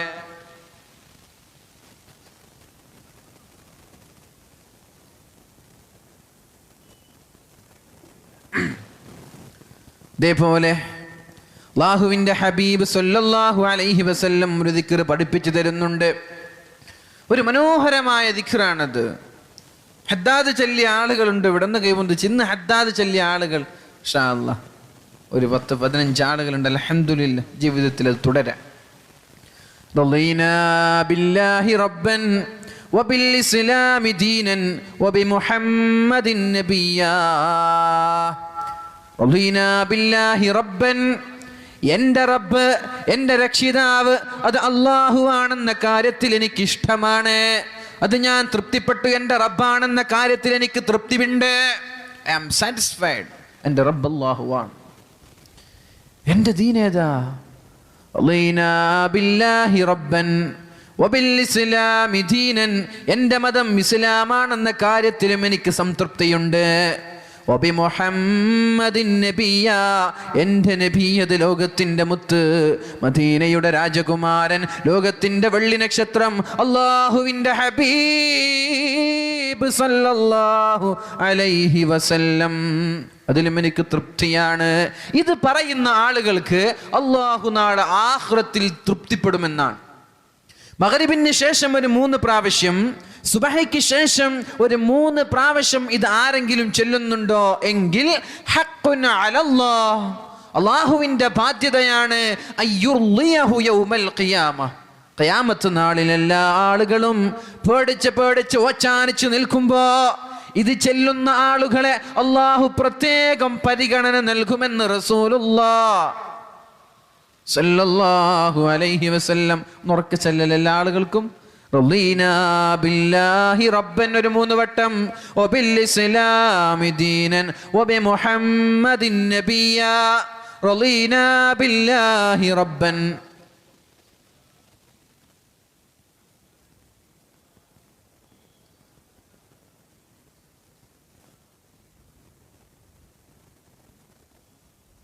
അർത്ഥം മനസ്സിലാക്കിയോ?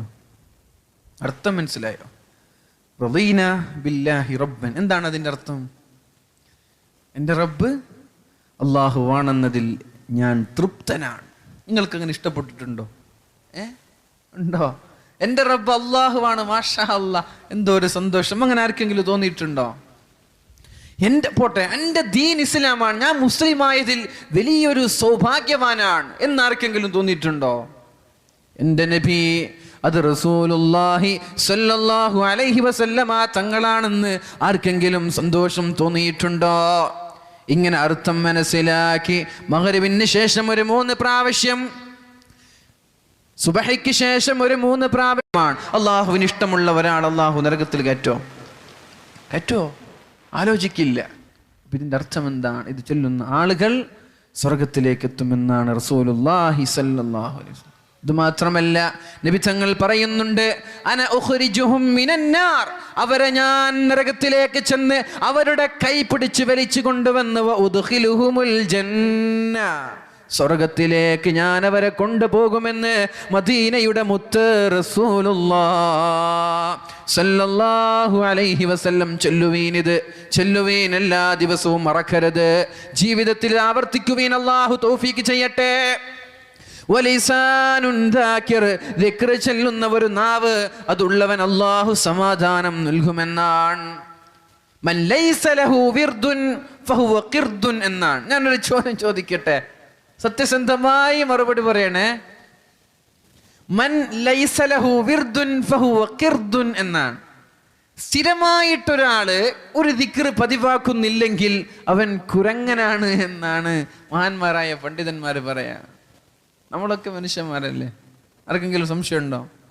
ആണോ? കണ്ണാടി കൊണ്ടുവരണോ മുമ്പിലേക്ക്? വേണ്ടല്ലോ. നമ്മൾക്കൊക്കെ മനുഷ്യരാണ് എന്ന് ഉറപ്പാണ്. അതുകൊണ്ട് അത് ഒന്നും കൂടി ഉറപ്പിക്കാൻ ജീവിതത്തിൽ എന്തെങ്കിലും ഒരു ദിക്ർ നമ്മൾ പതിവാക്കുക. എന്തെങ്കിലും ഒരു ദിക്ർ, ആ ഒരു ദിക്ർ ജീവിതത്തിൽ പതിവാക്കുന്നില്ലേ എങ്കിൽ കുരങ്ങന് സമാനമാണ് എന്ന് മഹാന്മാരായ പണ്ഡിതന്മാർ പറയാണ്. യാ അല്ലാഹ്, എത്ര കുരങ്ങന്മാരുണ്ടാകും? എത്ര കുരങ്ങന്മാരുണ്ടാകും ഇവിടെ? ഇൻഷാ അല്ലാഹ് നാളെ മുതൽ തുടങ്ങുവീൻ. നമ്മൾ അങ്ങനെ ചെയ്യരുത്. ലാ യസാലു ലിസാനുക റത്ബൻ ബിദിക്രില്ലാഹ്. നിന്റെ നാവ് അള്ളാഹുവിന് ദിക്ർ ചൊല്ലിക്കൊണ്ട്, അള്ളാഹുവിന് സ്മരിച്ചുകൊണ്ട് നിന്റെ നാവ് നനഞ്ഞുകൊണ്ടേ ഇരിക്കട്ടെ. ബൂമറോ ചിങ്ങം ചാച്ചിട്ടല്ല, ചുവിങ്ങം അത് ചാച്ചിട്ടല്ല. അള്ളാഹുവിന് ദിക്ർ ചൊല്ലി നിന്റെ നാവ് നനഞ്ഞുകൊണ്ടേ ഇരിക്കട്ടെ എന്നും മഹാന്മാരായ പണ്ഡിതന്മാർ പഠിപ്പിക്കുന്നുണ്ട്. അപ്പൊ അള്ളാഹു ഭൂമിയിൽ നൽകിയ 4 സൗഭാഗ്യം ഇതൊക്കെയാണ്. ലിസാനുൻ ദാകിർ, ദിക്ർ ചൊല്ലുന്ന ഒരു നാവ്. ലാ ഇലാഹ ഇല്ലല്ലാഹ്, അസ്തഗ്ഫിറുല്ലാഹ്, സുബ്ഹാനല്ലാഹ്, സ്വലാത്തൊക്കെ ചൊല്ലാൻ ആർക്കാ ഭാഗ്യം ലഭിച്ചത്? വലിയ ഭാഗ്യവാനാണ്. 4-മത്തേത് വസൗജതുൻ തുഈനു അഹദകും അലാ ദീനി. പെണ്ണേ, എൻ്റെ ശബ്ദം ശ്രവിക്കുന്ന സഹോദരി, നിന്നോടാണിത് പറയുന്നത്. എൻ്റെ ശബ്ദം ശ്രവിക്കുന്ന കല്യാണം കഴിഞ്ഞവർ, കല്യാണം കഴിയാത്ത പെണ്ണേ, നിങ്ങളുടെ ഭർത്താവിനെ ദീനിയായ കാര്യത്തിൽ സഹായിക്കുന്ന ആളാണോ നീ? എങ്കിൽ നിങ്ങളുടെ ഭർത്താവ് ഭാഗ്യവാനാണ്. അല്ലെങ്കിൽ ആ ഭർത്താവിൻ്റെ കഷ്ടകാലം. ദീനിയായ കാര്യത്തില് നമ്മുടെ ഭാര്യ നമ്മെ സഹായിക്കുന്നുണ്ടോ? സുബഹിക്ക് കിടന്നുറങ്ങാൻ നല്ല മരം കോച്ചുന്ന തണുപ്പാണ്, ഇന്ന് സുബഹി വേണ്ട, കുളിക്കണ്ടേ? ഭാര്യയും കൂടെ കിടന്നു ഒരു കാര്യമില്ല. ആ ജീവിതം കഷ്ടപ്പാടാണ്. ആ ജീവിതത്തിൽ ബറക്കത്തുണ്ടാവൂല. അല്ലാഹുവിന്റെ ഹബീബ് പറയുന്നുണ്ടല്ലോ, റഹിമല്ലാഹുംറഅൻ, ഒരു ആണിന് അല്ലാഹു ബറക്കത്ത് ചെയ്യട്ടെ, സുബഹിക്ക് മുമ്പ് എണീറ്റുകൊണ്ട് ഭാര്യയെ തഹജ്ജുദ് നിസ്കരിക്കാൻ വിളിച്ചു. എന്നിട്ട് ഭാര്യയും ഭർത്താവും തഹജ്ജുദ് നിസ്കരിച്ചു, അല്ലാഹുവിന് വേണ്ടി ദുആ ചെയ്യുന്ന ആ ഒരു കുടുംബത്തിൽ അല്ലാഹു റഹ്മത്ത് ചെയ്യട്ടെ എന്ന് റസൂലുള്ളാഹി സല്ലല്ലാഹു അലൈഹി വസല്ലമ തങ്ങളുടെ ദുആ ആണ്. അതേപോലെ തന്നെ ഭർത്താവിനെ തഹജ്ജുദ് നിസ്കരിക്കാൻ വിളിച്ച് ബാങ്ക് വിളിക്കുന്നതിനൊരു 15 മിനിറ്റ് മുമ്പ് എണീറ്റുകൊണ്ട് തഹജ്ജുദ് നിസ്കരിക്കുന്ന ഭർത്താവിനെ വിളിക്കുന്ന ഭാര്യയ്ക്കും അല്ലാഹു റഹ്മത്ത് ചെയ്യട്ടെ. അങ്ങനെയുള്ള ഭാര്യമാരായി ഭർത്താക്കന്മാരായി നമ്മൾ മാറണം. അല്ലാഹു നമ്മൾക്ക് തൗഫീഖ് നൽകട്ടെ. അതിനുള്ള ഈമാൻ അല്ലാഹു നൽകുമാറാവട്ടെ. സുബഹിക്ക് മുമ്പ് കളിയുണ്ടെങ്കിൽ നമ്മൾ അലാം വെച്ചിട്ട് കളി കാണൂലേ? വേൾഡ് കപ്പിന്റെ ആവേശം എവിടെ ഉണ്ടോന്ന് അറിയില്ല. മലപ്പുറം ഭാഗത്തൊക്കെ വളരെ ത്രില്ലിംഗ് ആണ് അതൊക്കെ. ക്ലബ് ഫുട്ബോൾ, വേൾഡ് കപ്പ് ഫുട്ബോളൊക്കെ നടക്കുമ്പോൾ അലാം വെച്ചിട്ടൊക്കെയാ രാത്രി 3 മണിക്കും 4 മണിക്കും എണീറ്റ് കളി കാണുന്നത്. ആ ഒരു കളി കാണാൻ നമ്മൾക്ക് സാധിക്കുന്നുണ്ടോ എങ്കിൽ തഹജ്ജുദ് നിസ്കരിക്കുക എന്നത് പ്രയാസമല്ല, വെരി ഈസിയാണ്. വളരെ സിമ്പിളാണത്, സിമ്പിൾ ആൻഡ് ഹംബിൾ. നമ്മളത് ചെയ്യുവീൻ.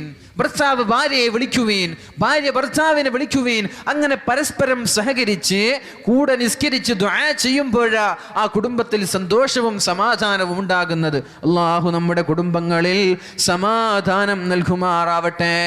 4 കാര്യം ഓർമ്മയുണ്ടോ? ഒന്ന് ലിസാനുൻ ദാക്കിർ, ദിക്ർ ചൊല്ലുന്ന നാവ്. 2 ഖൽബുൻ ഷാക്കിർ, ശുക്ർ ചെയ്യുന്ന, നന്ദി ചെയ്യുന്ന ഹൃദയം. 3 ബദനുൻ സാബിർ, പരീക്ഷണങ്ങൾ ഉണ്ടാകും, അസുഖങ്ങൾ ഉണ്ടാകും, പ്രശ്നങ്ങൾ ഉണ്ടാകും, ക്ഷമിക്കുന്ന ഹൃദയം. 4 ദീനിയായ കാര്യത്തിൽ സഹായിക്കുന്ന ഭാര്യ. ഇത് 4 ഉണ്ടോ അവനാണ് ലോകത്തെ ഏറ്റവും വലിയ ഭാഗ്യവാൻ എന്ന് റസൂലുള്ളാഹി സ്വല്ലല്ലാഹു അലൈഹി വസല്ലം. അല്ലാഹുവിന്റെ ഹബീബ് പറയാൻ, മൻ കാനത്തി ദുനിയാ ഹമ്മുഹു, ഒരാൾ സുബഹിക്ക് എണീറ്റു, അവന്റെ ചിന്ത എങ്ങനെയെങ്കിലും സമ്പത്ത് ഉണ്ടാക്കണമെന്നാണ്. എങ്ങനെയെങ്കിലും സമ്പത്ത് ഉണ്ടാക്കണം, വണ്ടി വാങ്ങണം, ബൈക്ക് വാങ്ങണം, വലിയ വലിയ സാമ്രാജ്യങ്ങൾ പടുത്തുയർത്തണം എന്നൊക്കെയാണ് ഒരാളുടെ ചിന്ത എങ്കിൽ അല്ലാഹുവിന്റെ ഹബീബ് പറയുകയാണ്, ജഅലല്ലാഹു ഫഖറഹു ബൈന ഐനൈ, അല്ലാഹു അവന്റെ മുമ്പിൽ ദാരിദ്ര്യം കൊണ്ടുവരും. എത്ര കഷ്ടപ്പെട്ടാലും അധ്വാനിച്ചാലും അവനുണ്ടാകുന്നത് ദാരിദ്ര്യം മാത്രമാണെന്ന് റസൂലുള്ളാഹ്. മനസ്സിലായോ? സുബഹിക്ക് എണീറ്റൊരു ചെറുപ്പക്കാരന്റെ ചിന്ത എങ്ങനെയെങ്കിലും സമ്പത്തുണ്ടാക്കണം, എങ്ങനെയെങ്കിലും പൈസയുണ്ടാക്കണം എന്നാണെങ്കിൽ അല്ലാഹുവിന്റെ ഹബീബ് പറയുകയാണ്, ജഅലല്ലാഹു ഫഖറഹു ബൈന ഐനൈ, അവന്റെ മുമ്പിൽ അല്ലാഹു കൊണ്ടുവരുന്നത് ദാരിദ്ര്യമാണ്. സാമ്പത്തികമായിട്ടൊരു പുരോഗതിയും അല്ലാഹു അവന് നൽകൂല. വഫറഖ അലൈഹി ശംല, അവന്റെ കുടുംബത്തിൽ ബറക്കത്തുണ്ടാവൂല, കുടുംബത്തിൽ സന്തോഷമുണ്ടാവൂല. ചങ്ങാതിമാർക്കിടയിൽ പ്രശ്നങ്ങളുണ്ടാകും, നാട്ടുകാർക്കിടയിൽ പ്രശ്നങ്ങളുണ്ടാകും, ഉദ്യോഗസ്ഥർക്കിടയിൽ സ്റ്റാഫുകൾക്കിടയിൽ പ്രശ്നങ്ങളുണ്ടാകും, ജോലിക്കിടയിൽ പ്രശ്നങ്ങളുണ്ടാകും. എന്തേ? അവന്റെ ചിന്ത ദുനിയാവാണ് ചിന്തയെങ്കിൽ അല്ലാഹു ആ കുടുംബത്തിനോ ആ മനുഷ്യനിലോ ബറക്കത്ത് ചെയ്യൂല. അവൻ ദാരിദ്ര്യത്തിന്റെ പടുകുഴിയിലകപ്പെടുമെന്ന് റസൂലുള്ളാഹ്. ഇനി നീ ഇങ്ങനെ കഷ്ടപ്പെട്ട് അധ്വാനിച്ചുണ്ടാക്കുകയാണ്, ദുനിയാവിൽ നിന്ന് നിനക്കൊരംശം പോലും ലഭിക്കുകയില്ല. അല്ലാഹു കണക്കാക്കിയതല്ലാതെ ഒന്നുപോലും നിനക്ക് ലഭിക്കൂല. നമ്മൾ കഷ്ടപ്പെട്ടു അധ്വാനിച്ച് ജോലിയും സമ്പത്തും എല്ലാം ഒഴിവാക്കി നമ്മൾ കഷ്ടപ്പെടുകയാണ്. പക്ഷേ അല്ലാഹു നമ്മൾക്കൊന്ന് കണക്കാക്കിയിട്ടുണ്ട്, അതല്ലാതെ നമ്മൾക്ക് കിട്ടൂല. ഹബീബ് പറയാൻ, പിന്നെ എന്തിന്? നബിത്തങ്ങളിൽ വിശ്വാസമുള്ള ആളുകളല്ലേ നമ്മൾ? അള്ളാഹുവിൽ വിശ്വാസമുള്ള ആളുകളല്ലേ നമ്മൾ? അള്ളാഹു പറയാണ്, നീ ദുനിയാവിന് വേണ്ടിയാണോ പ്രവർത്തിക്കുന്നത് എങ്കിൽ നിന്റെ മുമ്പിൽ ഞാൻ അള്ളാഹു കൊണ്ടുവരുന്നത് ദാരിദ്ര്യമാണ്. അതേപോലെ നീ ഈ കഷ്ടപ്പെട്ട് ഓടിച്ചാടി നടക്കുന്നു എന്നല്ലാതെ വലം യഅതിഹി മിനദ്ദുനിയ, ദുനിയാവിൽ നിന്ന് നിനക്ക് കിട്ടൂല ഇല്ലാ മാ ഖദ്ദറ, അല്ലാഹു കണക്കാക്കിയതല്ലാതെ. വൈകുന്നേരമാകുമ്പോൾ നീ ഒരു ഫഖീറായി പോകുമെന്നാണ്. അതേപോലെ ഒരു മനുഷ്യൻ സുബഹിക്ക് എണീറ്റുന്ന അവന്റെ ചിന്ത ആഖിറമാണ്.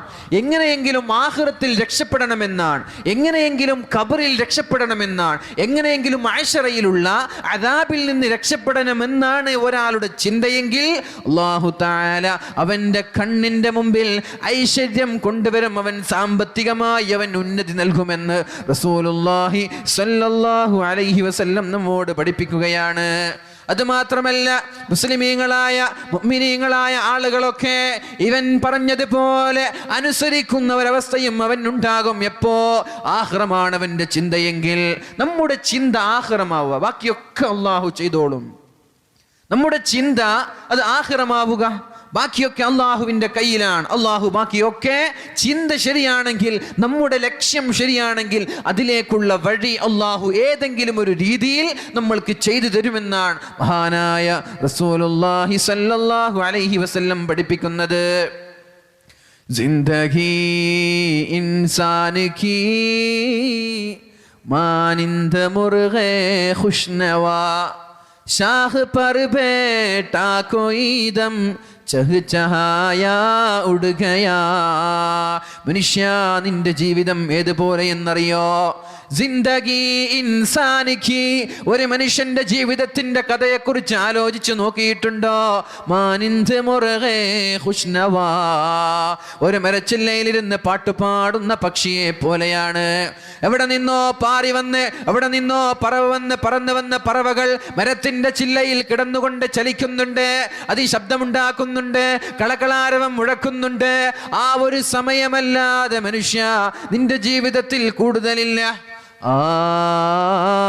ക്യാ യേ റിയാസേ ദഹ്ർ മേ ഹം ക്യാ ഗയാ, ഈ ദുനിയാവിൽ നമ്മൾക്ക് എന്താണ് ലഭിക്കാനുള്ളത്? ജിന്ദഗി കേ ഷാഖ് സേ പൂട്ടേ കിലോ. മന്ത്രിയെ വിളിക്കുമ്പോ മന്ത്രി പറയും, രാജാവേ ലഅല്ലഹു ഖൈറാ, ഇത് നിങ്ങളുടെ നന്മയ്ക്കായിരിക്കാം. രാജാവിന് എന്തെങ്കിലും അസുഖം വരുമ്പോ മന്ത്രി പറയാണ് ലഅല്ലഹു ഖൈറാ, ഇത് നിങ്ങളുടെ നന്മയ്ക്കായിരിക്കാം. അങ്ങനെയാണ് ഒരു മുസ്ലിം ചിന്തിക്കേണ്ടത്. നമ്മൾക്കൊരു അസുഖം വരുമ്പോൾ, നമ്മൾക്കൊരു ടെൻഷൻ വരുമ്പോൾ മുസ്ലിമായ നമ്മൾ ചിന്തിക്കേണ്ടത് അത് എൻ്റെ ഖൈറിനാണ്, എൻ്റെ നന്മയ്ക്ക് വേണ്ടി അള്ളാഹു നൽകിയതാണ്. മഹാനായ റസൂലുള്ളാഹി സ്വല്ലല്ലാഹു അലൈഹി വസല്ലം രോഗിയായ ഉമ്മു സായിബ് റളിയല്ലാഹു അൻഹയെ രോഗിയായ സമയത്ത് സന്ദർശിക്കാൻ വേണ്ടി പോകുന്നുണ്ട്. അപ്പോഴാണ് മഹദി ഹബീബിന്റെ മുഖം നോക്കിക്കൊണ്ട് പറയുന്നത്, യാ റസൂലല്ലാഹ് അൽഹുമ്മാ ലാ ബാറകല്ലാഹ്. ഒരു ശത്തുപോയ പനി, ഒരു നശിച്ചുപോയ പനി എന്ന് പറഞ്ഞുകൊണ്ട് പനിയെ ചീത്ത പറഞ്ഞപ്പോൾ അള്ളാഹുവിന്റെ റസൂൽ മഹദിയായ ഉമ്മു സായിബ് റളിയല്ലാഹു അൻഹയോട് പറഞ്ഞ വാക്കുകൾ, അല്ലയോ ഉമ്മു സായിബ്, എന്താണ് നിങ്ങൾ പറഞ്ഞത്? ലാ തസുബ്ബിൽ ഹുമ്മാ, പനിയെ ചീത്ത വിളിക്കരുത്, പനിയെ കുറ്റം പറയരുത്. അസുഖങ്ങൾ ഉണ്ടാകുമ്പോൾ നിങ്ങൾ വ്യാകുലപ്പെടരുത്, നിങ്ങൾ പരാതി പറയരുത്, നിങ്ങൾ അള്ളാഹുവിനെ കുറ്റപ്പെടുത്തരുത്, അസുഖങ്ങളെ കുറ്റപ്പെടുത്തരുത്. കൊടുങ്കാറ്റ് വരുമ്പോൾ കാറ്റിനെ കുറ്റപ്പെടുത്തരുത്, മഴകൾ വരുമ്പോൾ മഴയെ കുറ്റപ്പെടുത്തരുത്. ലാ തസുബ്ബിൽ ഹുമ്മാ, പനിയെ കുറ്റപ്പെടുത്തി പോകരുത്. എന്തേ കാരണം? ആ പനി നമ്മുടെ ഒരുപാട് അസുഖങ്ങളെ ഈ പനി മായ്ച്ചു കളയുമെന്ന് റസൂലുള്ളാഹ്. ഏതുപോലെ ഒരു തീ ഇരുമ്പിലുള്ള തുരുമ്പിനെ മായ്ച്ചു കളയുന്നത് പോലെ, ഒരു ഇരുമ്പിനെ തീയിലിട്ട് അതിന്റെ കൊല്ലനതിലുള്ള തുരുമ്പുകളെ മായ്ച്ചു കളയുന്നത് പോലെ ഉമ്മു സായിബ് പനി ബാധിക്കുമ്പോൾ ഒരു മുഅ്മിനിന്റെ ശരീരത്തിലുള്ള ഒരുപാട് തെറ്റുകുറ്റങ്ങളെ അള്ളാഹു പുറത്തു തരുന്നുണ്ട്. അതുകൊണ്ട് മുഅ്മിനായ മുസ്ലിമായ നമ്മൾ ആലോചിക്കേണ്ടത് ലഅല്ലഹു ഖൈറാ, ഒരു പനി വന്നത് നല്ലതാണല്ലോ, ഒരു ആക്സിഡന്റ് സംഭവിച്ചു, ലഅല്ലഹു ഖൈറാ, ഇതെന്റെ നന്മയ്ക്കായിരിക്കാം. ഒരുപക്ഷെ ഇതിനേക്കാളും വലിയ ഡേഞ്ചറസ് വൺ എനിക്ക് വരാനുണ്ടാകും, അതിന് അള്ളാഹു തട്ടിയതായിരിക്കാം. അങ്ങനെയാണ് ഒരു മനുഷ്യൻ, അങ്ങനെയാണ് ഒരു ഡയലോഗ്. ലഅല്ലഹു ഖൈറാ. പിടിച്ച് ജയിലിലടക്കാൻ പറഞ്ഞു, മന്ത്രിയെ ജയിലിലാക്കി. രാജാവ് ഒരുപാട് വർഷങ്ങൾ ഇങ്ങനെ ജീവിച്ചു. ഒരു ദിവസം ഇങ്ങനെ നായാട്ടിന് വേണ്ടി പോവാണ്, വേട്ടയാടാൻ വേണ്ടി പോവാണ്. അങ്ങനെ വേട്ടയാടി തൻ്റെ ബ്ലാക്ക് കാറ്റ് ഉണ്ട്, കരിമ്പൂച്ചകളുണ്ട്, കൂടെയുള്ള ആളുകളുണ്ട്, ഇവരെയൊക്കെ ഒഴിവാക്കി ഒറ്റയ്ക്ക് ഇങ്ങനെ ഒരു കാട്ടിലൂടെ സഞ്ചരിക്കുമ്പോഴാ ബിംബാരാധകരായ ആദിവാസികൾ രാജാവിനെ പിടിച്ചു കെട്ടുന്നത്. ആദിവാസികൾക്ക് എന്ത് രാജാവ് അല്ലെ, ചാത്തപ്പൻ എന്ത് മഹ്ശറ എന്ന് ചൊല്ലിയതുപോലെ പിടിച്ചു കെട്ടി. ഈ ആദിവാസികൾ രാജാവിനെ പിടിച്ചു കെട്ടി അവരുടെ നേതാവിന്റെ മുമ്പിൽ കൊണ്ടുപോയി കാഴ്ചവെക്കുകയാണ്. രാജാവേ, നേതാവേ, ഞങ്ങളുടെ ബിംബത്തിന് ബലിയായി ഈ മനുഷ്യനെ അറുത്താലെന്താ? ബിംബങ്ങളെ ആരാധിച്ച് ബിംബങ്ങളെ പൂജിക്കുന്ന ആളായിരുന്നു അവർ. ഈ മനുഷ്യനെ ഞങ്ങളുടെ ബിംബങ്ങൾക്കൊരു സമർപ്പണമായി, ഒരു ബലിയായി സാക്രിഫൈസ് ചെയ്താലെന്താ, ഒന്ന് സമർപ്പിച്ചാൽ എന്താ എന്ന് ചോദിക്കുമ്പോൾ രാജാവിന് സന്തോഷമായി. നല്ല തടിമാടനായ മനുഷ്യൻ, നല്ല ആരോഗ്യ ദൃഢഗാത്രനായ നല്ലൊരു മനുഷ്യൻ നമ്മുടെ ബിംബങ്ങൾക്ക് വേണ്ടി കൊന്ന് ഈ ബിംബങ്ങൾക്ക് ബലിയർപ്പിക്കാൻ വേണ്ടി കൊണ്ടുപോയി വസ്ത്രങ്ങളെല്ലാം അടിച്ചു മാറ്റുമ്പോഴാണ് രാജാവിൻ്റെ കയ്യിൽ ഒരു വിരൽ നഷ്ടപ്പെട്ടത് കാണുന്നത്. നമ്മുടെ ഉളഹിയെ തറക്കുമ്പോൾ ചെവി മുറിഞ്ഞ ആടിനെയോ പോത്തിനെയോ ഇറക്കാൻ പാടില്ലെന്നാണ്. എന്തേ? അതൊരു ന്യൂനതയാണ്, അതൊരു മൈനസ് പോയിന്റാണ്. മനസ്സിലായോ? ഉളഹിയത്തൊക്കെ അറുത്തിട്ടില്ലേ? ഉളഹിയെ തറക്കുമ്പോ ന്യൂനതകളുള്ള മൈനസ് പോയിന്റ് ഉള്ള ചെവി മുറിഞ്ഞതോ മുടന്തുള്ളതോ ചൊറി പിടിച്ചതോ ആയ മൃഗങ്ങളെ അറുക്കാൻ പാടില്ല.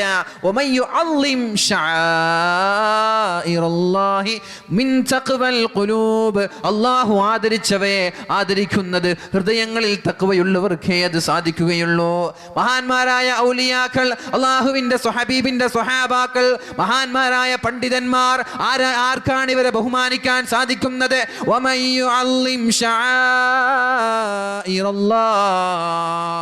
അല്ലാഹു ആദരിച്ചവയെ ആദരിക്കുന്നത്, അല്ലാഹു ബഹുമാനിച്ചവയെ ബഹുമാനിക്കുന്നത്, അത് ദിവസങ്ങളാകാം, അത് സമയങ്ങളാകാം, അത് സ്ഥലങ്ങളാകാം, അത് മനുഷ്യരാകാം, അത് സ്ഥലങ്ങളോ എന്തുമാവട്ടെ, അവരെ ആദരിക്കുന്നത്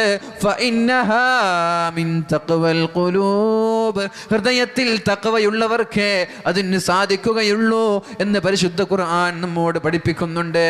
അപ്പൊ ഉളഹിയെ തറുക്കുമ്പോ ന്യൂനതയുള്ളത് നമ്മൾ അറുക്കാൻ പാടില്ല. അതേപോലെ ബിംബത്തിന് വേണ്ടി ഈ അറുക്കാൻ കൊണ്ടുപോകുന്ന ഈ മനുഷ്യനിൽ ഒരു ന്യൂനതയുണ്ട്. വിരൽ മുറിഞ്ഞ മൃഗമാണ്, ഒരു മനുഷ്യനാണ്. നമ്മൾക്കറിയാം, നബിത്തങ്ങളൊരു വഴിയിലൂടെ സ്വഹാബാക്കളുടെ കൂടെ യാത്ര ചെയ്യാൻ, അപ്പോഴാണ് ചത്തുപോയ ഒരു ചെവി മുറിഞ്ഞു കിടക്കുന്ന ഒരു ആട്ടിൻകുട്ടി ദുർഗന്ധം വമിക്കുന്നുണ്ട്. അതിലൂടെയാണ് നബിത്തങ്ങൾ സഞ്ചരിക്കുന്നത്. നബിത്തങ്ങൾ അതിൻ്റെ മറ്റേ ചെവി പിടിച്ചുകൊണ്ട് സ്വഹാബാക്കളോട് ചോദിച്ചു, ആരാണ് ഈ ചത്തുപോയ ആട്ടിൻകുട്ടിയെ ഒരു ദിർഹമിന് എന്നിൽ നിന്ന് വാങ്ങിക്കുക? ആർക്കാണിത് വേണ്ടത്? അപ്പോഴാണ് സ്വഹാബാക്കൾ പറയുന്നത്, യാ റസൂലല്ലാഹ്, ഇത് ജീവിക്കുന്ന മൃഗമാണെങ്കിൽ പോലും ഇത് വാങ്ങാൻ ആളുണ്ടാവൂല. നിങ്ങൾ എന്താണ് ഈ പറയുന്നത്? ചത്തുപോയ, ചെവി മുറിഞ്ഞു പോയ, ദുർഗന്ധം വമിക്കുന്ന പ്രാണികളൊക്കെ പൊതിഞ്ഞു നിൽക്കുന്ന ഒരു ചത്തുപോയ മൃഗത്തെ ആരാണ് നബിയെ വാങ്ങുന്നത്? നിങ്ങൾ എന്താ ഈ കച്ചവടം നടത്തുന്നത്? അപ്പോഴാണ് അള്ളാഹുവിൻ്റെ ഹബീബ് പറഞ്ഞത്, എങ്കിൽ നിങ്ങൾക്ക് ഈ മൃഗത്തിനോട് എത്ര സ്ഥാനമാണുള്ളത്, എത്ര ബഹുമാനമാണുള്ളത്, എത്ര വിലയാണുള്ളത്, ആ ഒരു വില പോലും അള്ളാഹുവിന് ദുനിയാവിൽ ഈ ഭൂമിയോടില്ല, ഈ ദുനിയാവിനോടില്ല. ദുനിയാവിന് നിങ്ങൾ പ്രാധാന്യം നൽകരുതേ. ഏതുപോലെ ഈ ആട്ടിൻകുട്ടിക്ക് നിങ്ങൾ പ്രാധാന്യം നൽകിയിട്ടില്ലല്ലോ, ഇതിനെ നിങ്ങൾ നെവർ മൈൻഡ് ചെയ്തല്ലോ. ഇത് ജീവിച്ചിരിക്കുകയാണെങ്കിൽ വരെ ഇതിൻ്റെ ചെവി മുറിഞ്ഞത് കാരണം നിങ്ങൾ ആരും ഇത് വേണ്ടെന്ന് പറഞ്ഞുവല്ലോ. അതേപോലെ ഈ ദുനിയാവിനും നിങ്ങൾ സ്ഥാനം നൽകിയാൽ മതി, ദുനിയാവിന് നിങ്ങൾ പ്രാമുഖ്യം നൽകരുതേ എന്ന് റസൂലുള്ളാഹി സ്വല്ലല്ലാഹു അലാ മുഹമ്മദ് സ്വല്ലല്ലാഹു അലൈഹി വസല്ലം. ഇരുന്നോളൂ. സ്വല്ലല്ലാഹു അലാ മുഹമ്മദ്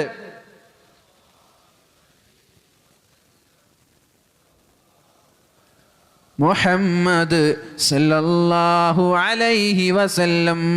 ഈ രാജാവിനെ ബലിയെറുക്കാൻ കൊണ്ടുപോകുമ്പോഴാ കൈ മുറിഞ്ഞിട്ടുണ്ട്. യാ അല്ലാഹ്, കൈ മുറിഞ്ഞയാളെ വേണ്ട, ഒഴിവാക്കാൻ.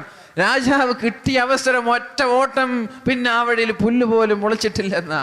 ഓടി രാജാവ് എവിടെ എത്തി? കൊട്ടാരത്തിലെത്തി. എന്നിട്ട് രാജാവ് മന്ത്രിയെ വിളിക്കാൻ പറഞ്ഞു. മന്ത്രി ജയിലിലാണ്. എന്തേ? ഈ വിരല് മുറിഞ്ഞപ്പോ മന്ത്രി പറഞ്ഞു, ലഅല്ലഹു ഖൈറ, ഒരു പക്ഷേ ഈ വിരല് മുറിഞ്ഞത് നിങ്ങളുടെ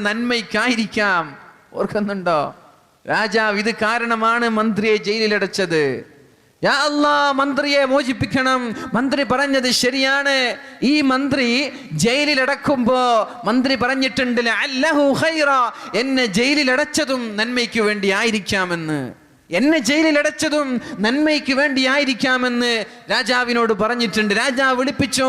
രാജാവ് കഥകളൊക്കെ പറഞ്ഞു എന്നിട്ട് മോചിപ്പിക്കുകയാണ്. നീ പറഞ്ഞത് ശരിയാണ്, അള്ളാഹു എൻ്റെ നന്മയ്ക്ക് വേണ്ടിയിട്ടാണ് എൻ്റെ ഈ വിരൽ മുറിച്ചത്. കഥ കേട്ടിട്ട് ചിരിക്കുക മാത്രം ചെയ്താൽ പോരാ, നമ്മുടെ ജീവിതത്തിലൊക്കെ ഇത് അനുഭവം ഉണ്ടാകും. നമ്മുടെ ജീവിതത്തിൽ ഒരുപാട് അനുഭവങ്ങൾ വരും മുഅ്മിനീങ്ങളെ. അപ്പോൾ ഇത് വല്ലാതെ അങ്ങോട്ട് വിഷമിക്കില്ല. അള്ളാഹു എൻ്റെ നന്മയ്ക്ക് വേണ്ടി ചെയ്തതാണ്. ഒരു ക്യാൻസർ രോഗിയാണ്, അവൻ എന്താ കരുതേണ്ടത്? എനിക്ക് ആഖിറത്തിൽ ഉന്നതമായ സ്ഥാനം നൽകാൻ വേണ്ടി അള്ളാഹു എന്നെ പരീക്ഷിക്കുകയാണ്. ഞാൻ 2-3 ദിവസം മുമ്പ് ഒരു അകന്നവൻ്റെ ഒരു ബന്ധുവിൻ്റെ വീട്ടിൽ ഒരു രോഗിയായ ഒരു ചെറുപ്പക്കാരനെ സന്ദർശിച്ചിട്ടുണ്ട്. ചെറുപ്പക്കാരാ, എൻ്റെ പ്രിയപ്പെട്ട ചെറുപ്പക്കാർ, ഇങ്ങോട്ട് ശ്രദ്ധിക്കുക. ചെറുപ്പക്കാരൊക്കെ ശ്രദ്ധിക്കുന്നുണ്ടോ? ഉണ്ട് അല്ലെ? ചെറുപ്പക്കാരികളും ശ്രദ്ധിക്കുവീൻ. 16 വയസ്സുള്ള സുമുഖനായ നല്ലൊരു ചെറുപ്പക്കാരൻ ക്യാൻസർ ബാധിച്ചിട്ട് ശരീരത്തിൻ്റെ ആ ഒരു സൗന്ദര്യവും ആ ഒരു ആരോഗ്യവും നഷ്ടപ്പെട്ട് കാണുമ്പോൾ കണ്ണിൽ നിന്ന് കണ്ണുനീര് വരികയാണ്. അല്ലാഹു ശിഫാ നൽകട്ടെ, അല്ലാഹു ശിഫാ നൽകട്ടെ. ആ ഉമ്മയ്ക്കും ഉപ്പയ്ക്കും 2 മക്കളാണ്. അതിലൊന്നാമത്തേത് പെൺകുട്ടി. ആ പെൺകുട്ടി മുടന്തുള്ള പെണ്ണാണ്. കാല് നിവർത്തി വെക്കാൻ പറ്റൂല, മുടന്തിയിട്ടാണ് നടക്കുന്നത്. അത് തന്നെ ഒരു പരീക്ഷണമാണ്. രണ്ടാമത് കിട്ടിയ ഈ കുട്ടി നല്ല ചെറുപ്പക്കാരനായിരുന്നു. പക്ഷേ 16, 17, 18 വയസ്സായിരിക്കും. അപ്പോഴാ ഈ 8 മാസം മുമ്പാണ് ക്യാൻസർ രോഗമെന്ന് ഡോക്ടർമാർ സ്ഥിരീകരിക്കുന്നത്. ഒന്നാമത്തേത് മുടന്ത്, രണ്ടാമത്തേത് ക്യാൻസർ, ബ്ലഡ് ക്യാൻസർ ആണ്. 8 മാസം ഗൾഫിലുള്ള സഹോദരൻ ഗൾഫിലുള്ള ജോലിയൊക്കെ വലിച്ചെറിഞ്ഞ് മകന്റെ ശുശ്രൂഷയ്ക്ക് വേണ്ടി നാട്ടിൽ വന്ന് തിരുവനന്തപുരത്ത് 6 മാസം അവിടെ കിടന്നിട്ട് മകനെ വീട്ടിലേക്ക് കൊണ്ടുവന്നിട്ട് ഡോക്ടർമാർ പറഞ്ഞു, ഇനി പ്രതീക്ഷയില്ല. യാ അല്ലാഹ്, നമ്മൾക്കും വന്നുകൂടെ ഇതൊക്കെ? നമ്മുടെ ജീവിതത്തിലും വന്നുകൂടെ? ഒരു സീസർ വലിച്ചിട്ടില്ല, പാംപ്രാഗ് കഴിച്ചിട്ടില്ല, കള്ളു കുടിച്ചിട്ടില്ല, നല്ല ചെറുപ്പക്കാരനാ. അള്ളാഹുവിൻ്റെ പരീക്ഷണമാണത്. ആ ഉമ്മയ്ക്കും ഉപ്പയ്ക്കും അള്ളാഹു സ്വർഗം നൽകാൻ ഉദ്ദേശിച്ചിട്ടുണ്ടാവണം. മുഅ്മിനീങ്ങളെ, പരീക്ഷണങ്ങൾ വരുമ്പോൾ നമ്മൾ സ്വാബിറുൻ അലൽ ബലാ, ആപത്ത് വരുമ്പോൾ ക്ഷമിക്കുന്നവരാകണം, ടെൻഷൻ ഉണ്ടാവൂല. നമ്മൾ അങ്ങനെ ആവണമെന്നാണ് അദ്ദേഹം പറയുന്നത്. എനിക്ക് പ്രതീക്ഷയില്ല. ഞാൻ പറഞ്ഞു, ഒരു പ്രതീക്ഷയും നിങ്ങൾ കൈവിടരുത്. ഡോക്ടർമാരല്ല ഇവിടെ ശിഫാ നൽകുന്നത്, ഡോക്ടർമാരല്ല ഇവിടെ ശമനം നൽകുന്നത്. ഇതിനേക്കാളൊക്കെ വലിയ മാരകമായ രോഗങ്ങൾ, എന്തിനേറെ മഹാനായ CM വലിയുള്ളയുടെ വലിയ പ്രശസ്തമായ ഒരു ചരിത്രമുണ്ട്. PK ബാവയുടെയും മാഹിനാജിയുടെയും ഒരു ചരിത്രമുണ്ട്. അതിൽ ഏതാളാണ് രോഗിയെന്ന് എനിക്ക് ഓർമ്മയില്ല.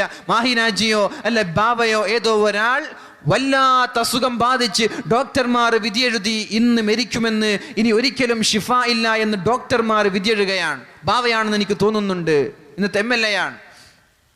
ആ സമയത്താണ് മാഹിനാജി ഓടിച്ചെന്നുകൊണ്ട് മഹാനായ CM മടവൂർ വലിയുല്ലാഹി ജീവിച്ചിരിക്കുന്ന സമയമാണ്. അദ്ദേഹത്തോട് പറഞ്ഞു, ഉസ്താദേ ഇങ്ങനെ ഡോക്ടർമാർ മരിക്കുമെന്ന് വിധി എഴുതിയിട്ടുണ്ട്, അദ്ദേഹം ഹോസ്പിറ്റലിലാണ്. CM ചോദിച്ചു, അല്ല ഡോക്ടർ എന്താ പറഞ്ഞത്? മരിക്കുമെന്ന് പറയാൻ അയാൾ ആരാണ്? മരിക്കുമെന്ന് പറയാൻ ഡോക്ടർ ആരാണ്? മരിപ്പിക്കുന്നത് അല്ലാഹുവാണ്. അയാൾ മരിക്കുമായിരുന്നു, ഇനി മരിക്കൂല. നോക്കണം, വാക്ക് നോക്കണം. മരിക്കുമായിരുന്നു, ഇനി മരിക്കൂല. എന്നിട്ട് 50 പൈസയുടെ ഒരു കോയിൻ ഒരു പച്ച തുണിയിൽ കെട്ടിയിട്ട് കൊടുത്തു, കയ്യിൽ കെട്ടാൻ വേണ്ടി. മൈനാജി പറയുന്നുണ്ട്, അദ്ദേഹം പോയി ഹോസ്പിറ്റലിൽ ചെന്ന് മഹാനായ നമ്മുടെ ബഹുമാനപ്പെട്ട റഹ്മത്തുള്ള ഖാസിമി ഈ ഒരു സംഭവം വിശദീകരിച്ചിട്ടുണ്ട്. അദ്ദേഹം പോവാണ്, ഹോസ്പിറ്റലിൽ പോയി നേഴ്സുമാർ അമുസ്ലിമീങ്ങളായ ആളുകൾ തൊട്ടാൽ ഇതിന്റെ ബർക്കത്തിന് ഇഷ്ടപ്പെടുമോ എന്ന് ഭയന്നിട്ട് മാഹിനാജി സ്വന്തം പോയിട്ട് ബാവയുടെ കയ്യിൽ ഇത് കെട്ടി. ഡോക്ടർമാർ നാളെ രാവിലേക്ക് മുമ്പ് മരിക്കുമെന്ന് വിധി പറഞ്ഞ പേഷ്യൻ്റാണ്. രാവിലെ ഡോക്ടർ വന്നപ്പോ, പടച്ചവനെ വണ്ടർഫുൾ, എന്തോ അത്ഭുതം സംഭവിച്ചിട്ടുണ്ട്. മരിക്കാൻ പോയ ഈ രോഗിയുടെ ശരീരത്തിൽ മാറ്റങ്ങൾ വന്നിട്ടുണ്ട്. 2 ദിവസമാകുമ്പോൾ ഡോക്ടർ മരിക്കുമെന്ന് വിധിച്ച ആ പേഷ്യൻ ഹോസ്പിറ്റലിൽ നിന്ന് പോയി ഇന്നും ജീവിച്ചിരിക്കുന്ന ആളാണ് PK ബാവ. മരിക്കുമെന്ന് ഡോക്ടർമാരല്ല ഇവിടെ ശിഫാ നൽകുന്നത്, അള്ളാഹുവാണ്. CM വലിയുള്ളയുടെ ആയിരക്കണക്കിന് സംഭവങ്ങളുണ്ട്. മരിക്കൂലെന്ന് ക്യാൻസർ ബാധിച്ച് അസുഖം ബാധിച്ച് ഉസ്താദിനെ CM വലിയുള്ളയെ കാണാൻ പോകുമ്പോൾ നിനക്ക് അസുഖമില്ല എന്ന് പറയുമ്പോൾ അസുഖമില്ല, പിന്നെ അസുഖമില്ല. മാഷാ അല്ലാഹ്, ഇതൊക്കെ അള്ളാഹുവിൻ്റെ ഔലിയാക്കളുടെ കഴിവാണ്. അപ്പൊ ഞാൻ പറഞ്ഞു, നിങ്ങൾ നിരാശരാവണ്ട. നിങ്ങൾ വിഷമിക്കേണ്ട, അള്ളാഹുവാണ് ശിഫാ നൽകുന്നത്. ദുആ ചെയ്യുവീൻ, സ്വതക്ക ചെയ്യുവീൻ. നിങ്ങൾ ഏതെങ്കിലും യതീംഖാനയിലോ കോളേജിലോ ചെന്ന് ആത്മാർത്ഥമായി നല്ലൊരു തുക നൽകി അള്ളാഹുവിനോട് ദുആ ചെയ്താൽ അള്ളാഹു ശിഫ നൽകും. അള്ളാഹു ശിഫ നൽകുമാറാവട്ടെ. ആകെയുള്ളൊരു മകനാണ്. വളരെ പ്രതീക്ഷയോടെ, ആശയോടെ, വളരെ താല്പര്യത്തോടെ വളർത്തിയ ഈ പൊന്നുമോൻ ക്യാൻസർ ബാധിച്ച് മരിക്കുമെന്ന് പറഞ്ഞ് ജോലി പോലും ഒഴിവാക്കിയിട്ട് ഉപ്പ നാട്ടിലേക്ക് വന്നിരിക്കുകയാണ്. യാ അല്ലാ, ചെറുപ്പക്കാരാ, കുറെയൊന്നും കളിക്കല്ല, കുറെയൊന്നും അടിച്ചു പൊളിക്കല്ല. നമ്മുടെ ശരീരത്തിലേക്ക് ഇത് വന്ന പിന്നെ എല്ലാം നഷ്ടപ്പെട്ടു. പിന്നെ എന്ത് ബൈക്ക്, പിന്നെ എന്ത് വാട്സപ്പ്, പിന്നെ എന്ത് ചാറ്റിംഗ്, പിന്നെ എന്ത് പ്രണയം, പിന്നെ എന്ത് കഞ്ചാവ്, പിന്നെ എന്തിന് ജീവിക്കുന്നു? പിന്നെ ഒന്നുമില്ല. പിന്നെ മരണത്തിലേക്കുള്ള പോക്കാണ്. അതുകൊണ്ട് നമ്മൾക്കും വന്നേക്കാം ഇങ്ങനെയുള്ള സംഭവങ്ങൾ, നമ്മളിലേക്കും കടന്നു വന്നേക്കാം. അള്ളാഹു അപകടങ്ങളിൽ നിന്ന് നമ്മെ രക്ഷപ്പെടുത്തുമാറാവട്ടെ. അസുഖബാധിതനായ ആളുകൾക്കൊക്കെ അള്ളാഹു ശിഫാ നൽകുമാറാവട്ടെ. പ്രത്യേകിച്ച് ആ ചെറുപ്പക്കാരൻ അള്ളാഹു ഈ സദസ്സിന്റെ ബറക്കത്ത് കൊണ്ട് ശിഫാ നൽകുമാറാവട്ടെ. മഹാന്മാരായ സയ്യിദന്മാർ നമ്മുടെ സദസ്സിലുണ്ട്. അവരോടും ഞാൻ ദുആ കൊണ്ട് വസിയത്ത് ചെയ്യുകയാണ്. അള്ളാഹുവേ, നീ ശിഫാ നൽകണേ അല്ലാ. ഡോക്ടർമാരെന്ത് വിധിച്ചാലും അല്ലാഹുവേ, പൂർണ്ണമായ ആരോഗ്യത്തോടുകൂടി ആ ഒരു ജീവിതം വീണ്ടും തുടങ്ങാനും, ആരോഗ്യത്തോടുകൂടി മാതാപിതാക്കൾക്ക് ഉപകരിക്കുന്ന, നാടിന് ഉപകരിക്കുന്ന, ദീനിന് ഉപകരിക്കുന്ന, സമൂഹത്തിന് ഉപകരിക്കുന്ന നല്ലൊരു ചെറുപ്പക്കാരനാക്കി ആ ചെറുപ്പക്കാരനെ മാറ്റണേ അല്ലാ. അല്ലാഹുവേ, മാരകമായ സുഖങ്ങളിൽ നിന്ന് ഞങ്ങളെയും നീ കാക്കണേ അല്ലാ. യവദ്ദു അഹ്ലുൽ ആഫിയ, ദുനിയാവിൽ ആരോഗ്യമുള്ള ആളുകൾ നാളെ ആഖിറത്തിലെത്തുമ്പോൾ കൊതിച്ചു പോകുമെന്നാണ്. നമ്മളൊക്കെ ആഖിറത്തിലെത്തുമ്പോൾ കൊതിച്ചു പോകും, ആഗ്രഹിച്ചു പോകും. യാ അല്ലാ, എൻ്റെ ശരീരത്തെ നീ നരകത്താലുള്ള കത്രികകൾ കൊണ്ട് കത്രിച്ച് അതിനെ മുറിച്ച് കഷ്ണമാക്കിയിരുന്നുവെങ്കിലെന്ന് ഓരോ ആഫിയത്തുള്ള ആളുകളും കൊതിക്കും. എപ്പോ? രോഗികളായ ആളുകൾക്ക് അല്ലാഹു നാളെ ആഖിറത്തിൽ നൽകുന്ന പ്രതിഫലം കാണുമ്പോൾ. ക്യാൻസർ രോഗികളായ ആളുകൾ, ഷുഗർ ബാധിച്ച, പ്രഷർ ബാധിച്ച, കൊളസ്ട്രോൾ ബാധിച്ച, അതേപോലെ ഗർഭിണികൾ പ്രസവത്തിൽ മരിച്ചുപോയ, അതേപോലെ എന്തൊക്കെയാണോ അസുഖങ്ങൾ വന്നത്, അങ്ങനെ നാട്ടിൽ ദുനിയാവിൽ പ്രയാസങ്ങൾ സംഭവിച്ച ആളുകൾക്ക് അല്ലാഹു പ്രതിഫലങ്ങളുടെ കൂമ്പാരങ്ങളെ കാണുമ്പോൾ ഇവിടെ ആഫിയത്തോടെ, ആരോഗ്യത്തോടെ ജീവിച്ച ആളുകൾ കൊതിച്ചു പോവുകയാണ്. അല്ലാഹുവേ, എൻ്റെ ശരീരത്തെ നീ നരകത്തിന്റെ കത്രികകൾ കൊണ്ട് കീറി മുറിച്ചിരുന്നുവെങ്കിൽ എനിക്കിവിടെ സുഖിക്കാമായിരുന്നല്ലോ എന്ന്. അതുകൊണ്ട് നിങ്ങളെ ഒരു രോഗം വരുമ്പോൾ ആയിരക്കണക്കിന് തിന്മകൾ അല്ലാഹു നമ്മുടെ ഹൃദയത്തിൽ നിന്ന് എടുത്തു കളയുന്നുണ്ട്. മുഅ്മിനിനത് സുഖമാണ്, മുഅ്മിനിനത് സന്തോഷമാണ്, മുഅ്മിനിനത് ഖൈറാണ്. ലഅല്ലഹു ഖൈറാ, അതെന്റെ നന്മയ്ക്കായിരിക്കും എന്നാണ് നമ്മൾ കരുതേണ്ടത്. രാജാവ് ചോദിച്ചു, എൻ്റെ വിരൽ മുറിഞ്ഞത് നന്മയ്ക്കാണ്, ശരി. എന്നാൽ നീ ജയിലിൽ പോകുമ്പോൾ നീ പറഞ്ഞല്ലോ ലഅല്ലഹു ഖൈറാ, ഞാൻ ജയിലിൽ പോകുന്നതും നന്മയായിരിക്കാം. അത് എന്ത് ഖൈറാണ് അതിലുള്ളത്? അപ്പോഴാണ് മന്ത്രി പറയുന്നത്, എൻ്റെ രാജാവേ, നിങ്ങൾ വേട്ടയാടാൻ പോകുമ്പോൾ ഒറ്റയ്ക്ക് പോകുമോ? അല്ല, ഞാൻ കൂടെയുണ്ടാവൂലേ? നിങ്ങൾ എന്നെ കാരാഗ്രഹത്തിലടച്ചില്ലായിരുന്നുവെങ്കിൽ, ജയിലിലടച്ചിരുന്നില്ലായിരുന്നുവെങ്കിൽ, എന്നെ നിങ്ങൾ ബന്ധിയാക്കിയിരുന്നില്ലായിരുന്നുവെങ്കിൽ ഞാനും നിങ്ങളുടെ കൂടെ നായാട്ടിന് വരുമായിരുന്നില്ലേ? നിങ്ങളെയും എന്നെയും അവർ ബന്ധിയാക്കുമായിരുന്നില്ലേ? നിങ്ങൾ അറുക്കാൻ കൊണ്ടുപോകുമ്പോൾ കയ്യിൽ വിരലില്ല എന്ന് പറഞ്ഞ് മോചിപ്പിക്കുമ്പോൾ രണ്ടാമത് കൊണ്ടുപോകുന്നത് എന്നെയായിരിക്കുമായിരുന്നില്ലേ? എന്നെ അറുക്കാൻ കൊണ്ടുപോകുമ്പോൾ എൻ്റെ ശരീരത്തിലൊരു ന്യൂനതയില്ല, അതുകൊണ്ട് എന്നെ അവിടെ വെച്ച്, എന്നെ ആ സ്ഥലത്ത് വെച്ച് ബിംബങ്ങൾക്ക് വേണ്ടി അവർ ബലിയർപ്പിക്കുമായിരുന്നില്ലേ? അതുകൊണ്ടാണ് അല്ലാഹു ഖൈർ ചെയ്തത്. എന്നെ ഇവിടെ ബന്ധിയാക്കിയതും ഖൈറല്ലേ? മുഅ്മിനേ, മുസ്ലിമേ, എൻ്റെ ശബ്ദം ശ്രവിക്കുന്ന സഹോദരി, എൻ്റെ ശബ്ദം ശ്രവിക്കുന്ന ചെറുപ്പക്കാരി, അല്ലാഹു പരീക്ഷണങ്ങൾ നൽകുമ്പോൾ അത് നമ്മുടെ നന്മയ്ക്ക് വേണ്ടിയാണ് എന്ന് ചിന്തിച്ചാൽ പിന്നെ ടെൻഷനില്ല, പിന്നെ ദുഃഖമില്ല, പിന്നെ പ്രയാസങ്ങളില്ല. അല്ലാഹു അങ്ങനെ ഒരു ഈമാൻ നമ്മൾക്ക് നൽകുമാറാവട്ടെ. ومن يتق الله يجعل له مخرجا ويرزقه من حيث لا يحتسب ومن يتوكل على الله فهو حسبه. ആരാണ് അല്ലാഹുവിലേക്ക് തവക്കുലാക്കുന്നത്, വണ്ടിയിലിരിക്കുമ്പോഴും ജീവിക്കുമ്പോഴും വരുമ്പോഴും നടക്കുമ്പോഴും പോകുമ്പോഴും അധ്വാനിക്കുമ്പോഴും തവക്കൽതു അലല്ലാഹ് എന്നാരാണ് പറയുന്നത്, ഫഹുവ ഹസ്ബു, അവൻ അല്ലാഹു മതി. ജീവിക്കാൻ അപകടം വരികയാണ്, റോട്ടിൽ ഇറങ്ങാണ്, വണ്ടിയിലൂടെ ബിസ്മില്ലാഹി തവക്കൽതു അലല്ലാഹ്, അല്ലാഹുവേ ഞാൻ നിന്നിലേക്ക് ഭരമേൽപ്പിച്ചു. ഫഹുവ ഹസ്ബു, അങ്ങനെ ആരെങ്കിലും ഭരമേൽപ്പിച്ചാൽ അവനെ രക്ഷിക്കുന്നവൻ അല്ലാഹുവാണ്. നിങ്ങൾ ഒരു ടെൻഷൻ നിങ്ങൾക്ക് വേണ്ട. നിങ്ങൾക്കൊരു അപകടം വന്നു, നിങ്ങൾക്കൊരു രോഗം വന്നു, അല്ലെങ്കിൽ നിങ്ങളുടെ മക്കൾക്കൊരു അപകടം വന്നു, ആ സമയത്ത് നിങ്ങൾ പറയാ, അല്ലാഹുവേ ഞാൻ നിന്നിലേക്ക് ഭരമേൽപ്പിക്കുകയാണ്, ബിസ്മില്ലാഹി തവക്കൽതു അലല്ലാഹ്, ഞാൻ നിനക്ക് ഭരമേൽപ്പിക്കുകയാണ് റബ്ബേ, ഞാൻ നിന്നെ ഏൽപ്പിക്കുകയാണ്, എല്ലാം നിന്റെ കയ്യിലാണ്, നീയാണ് തീരുമാനിക്കുന്നത്. അങ്ങനെ അള്ളാഹുവിനെ ആരെങ്കിലും ഏൽപ്പിച്ചാൽ ഫഹുവ ഹസ്ബു, അവൻ അല്ലാഹു മതി. അവനെ രക്ഷിക്കുന്നത്, അപകടങ്ങളിൽ നിന്ന് കാക്കുന്നത് അല്ലാഹുവാണ്. അതുകൊണ്ട് എൻ്റെ പ്രിയപ്പെട്ട മുഅ്മിനീങ്ങൾ, എന്ത് വിഷമം വന്നാലും നമ്മൾ ഭരമേൽപ്പിക്കേണ്ടത് സർവശക്തനായ റബ്ബിലേക്കാണ്. എങ്കിൽ പിന്നെന്ത് ടെൻഷൻ? വരാൻ പോകുന്ന ആ ഒരു കാര്യത്തെ ആലോചിച്ച് ടെൻഷൻ അടിക്കല്ല. എനിക്ക് ആരായിരിക്കും ഭർത്താവ്, എൻ്റെ ഭാര്യ ആരായിരിക്കും, ഇനി മക്കളുണ്ടായി 4-5 മക്കളുണ്ടായാൽ ആ മക്കളെ എങ്ങനെയാണ് ഞാൻ പോറ്റി വളർത്തുന്നത്, എനിക്കാകെ 4,000-5,000 സാലറിയേ ഉള്ളൂ എന്നൊക്കെ പറഞ്ഞ് നീ ടെൻഷൻ അടിക്കണ്ട. അതിൻ്റെ ആവശ്യമില്ല. നീ എന്താ ചെയ്യേണ്ടത്? അള്ളാഹുവാണ് ഇവിടെ സൃഷ്ടിച്ചത്, അള്ളാഹുവാണ് ജനങ്ങളെയും എല്ലാത്തിനെയും സൃഷ്ടിച്ചത് അള്ളാഹുവാണ്. ആ അള്ളാഹുവിലേക്ക് ഞാൻ ഭരമേൽപ്പിക്കുന്നു എന്ന ഒരു നിയ്യത്തുണ്ടോ എങ്കിൽ നിങ്ങൾക്ക് യാതൊരു പേടിയില്ല, യാതൊരു ടെൻഷനുമില്ല. ആ ഒരു തവക്കുൽ നമ്മുടെ ഹൃദയത്തിൽ വേണം. അല്ലാഹു നൽകുമാറാവട്ടെ.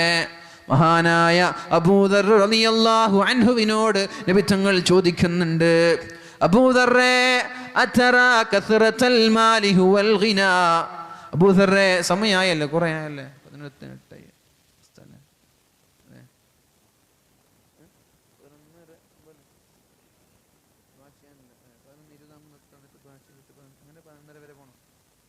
നിങ്ങളെ സൗകര്യം. ഇവിടെ നിങ്ങൾക്ക് ബുദ്ധിമുട്ടുണ്ടെങ്കിൽ നിർത്താം. ഇനി 11:10 ആയി, ഇനി 20 മിനിറ്റ് സംസാരിച്ചൂടെ? സംസാരിക്കാം. മാഷാ അല്ലാഹ്, നല്ല ഓഡിയൻസാണ്. അള്ളാഹു നിങ്ങൾ എല്ലാവർക്കും ഖൈർ ചെയ്യട്ടെ. അള്ളാഹു നമ്മളുടെ ഈ ഒരു പ്രവർത്തനം സ്വീകരിക്കുമാറാവട്ടെ. മാഷാ അല്ലാഹ്. ആ ചെറുപ്പക്കാരൊക്കെ സൈഡ് നിൽക്കുമ്പോൾ എനിക്ക് വിഷമമുണ്ട്, നിങ്ങളുടെ കാല് കടഞ്ഞു പോവല്ല എന്ന് കരുതിയിട്ട്. അതുകൊണ്ട് വെറുതെ എന്തിന് നിന്നിട്ട് ബുദ്ധിമുട്ടാണത്, ഇരുന്നൂടെ? കുഴപ്പമില്ല, നിങ്ങൾക്ക് തിരക്കുണ്ടെങ്കിൽ പോയിക്കോളൂ, അല്ലെങ്കിൽ കുഴപ്പമില്ല, ഇവിടെ വന്നിരിക്കുകയും. ഇവിടെ ഇരുന്നാലേ സദസ്സിൻ്റെ പ്രതിഫലം ലഭിക്കൂ. അത് തീർച്ചയായിട്ടും അങ്ങനെ തന്നെയാണ്. അതിന് യാതൊരു നിങ്ങൾക്ക് എതിർപ്പൊന്നും ഉണ്ടായിട്ട് കാര്യമില്ല. ഇവിടെ ഇരുന്നാലേ ഇതിൻ്റെ പ്രതിഫലം ലഭിക്കുള്ളൂ. പ്രത്യേകിച്ചിട്ട് തങ്ങളൊക്കെ ദുആ ചെയ്യുമ്പോൾ അവിടെ ഇവിടെയൊക്കെ നിന്നിട്ട് ആമീൻ പറയുന്നതിന് പകരം സദസ്സിൽ വന്നിട്ട് ഇരുന്നിട്ട് ആമീൻ പറയുവീൻ. ഇവിടെ ഇരുന്ന ആളുകൾക്കേ ഇതിൻ്റെ പ്രതിഫലം, സദസ്സിൻ്റെ പ്രതിഫലം ലഭിക്കുള്ളൂ, അല്ലാതെ പ്രതിഫലം ലഭിക്കാം. ഇവിടെ ഇരുന്ന ആളുകളുടെ പ്രതിഫലം എന്താ? ഖൂമു മഗ്ഫൂറൻ ലക്കും, നിങ്ങൾ പോയിക്കോളൂ. എണീറ്റ് പോകുമ്പോൾ അള്ളാഹു പറയുന്ന വാക്കുകളാണ്. നിങ്ങൾ പോയിക്കോളൂ, നിങ്ങളുടെ വീട്ടിലേക്കോ നിങ്ങളുടെ റൂമിലേക്കോ നിങ്ങൾ പോയിക്കോളൂ, കുഴപ്പമില്ല, നിങ്ങളുടെ സകലമാന ചെറുദോഷങ്ങളെയും ഞാൻ പുറത്തു തന്നിട്ടുണ്ട് എന്ന് സ്വഹീഹുൽ മുസ്ലിം, സ്വഹീഹ് ബുഖാരിയൊക്കെ റിപ്പോർട്ട് ചെയ്യുന്ന ഹദീസാണ്. മജ്ലിസ് എന്ന് പറഞ്ഞാൽ ഇരിക്കുന്ന സ്ഥലമാണ്. ആ ഒരു സദസ്സിൽ നമ്മൾ ഇരിക്കുന്നത് എവിടെയാണെങ്കിലും ശരി, പുറത്ത് നിൽക്കുമ്പോൾ ഈ ഒരു ശ്രേഷ്ഠത കിട്ടൂല. സ്വർഗത്തിന്റെ പൂന്തോപ്പാണിത്. ഈ ഒരു പൂന്തോപ്പിലിരുന്ന ശ്രേഷ്ഠത അവിടെവിടങ്ങളിൽ ഇരുന്നാൽ കിട്ടൂല. പള്ളിയിലാണെങ്കിൽ വരെ ഈ ശ്രേഷ്ഠത കിട്ടൂല. അല്ലാഹു തൗഫീഖ് ചെയ്യട്ടെ. യാ അബൂദർ, അബൂദർറേ അതറാ കസ്റത്തൽ മാലി ഹുവൽ ഗിനാ, നിങ്ങൾ കരുതുന്നുണ്ടോ ഈ സമാധാനം, സന്തോഷം, ഐശ്വര്യം എന്നൊക്കെ പറഞ്ഞാൽ കുറേ സമ്പത്തുണ്ടാവുക അതാണോ ഐശ്വര്യം എന്ന് നിനക്ക് തോന്നുന്നുണ്ടോ?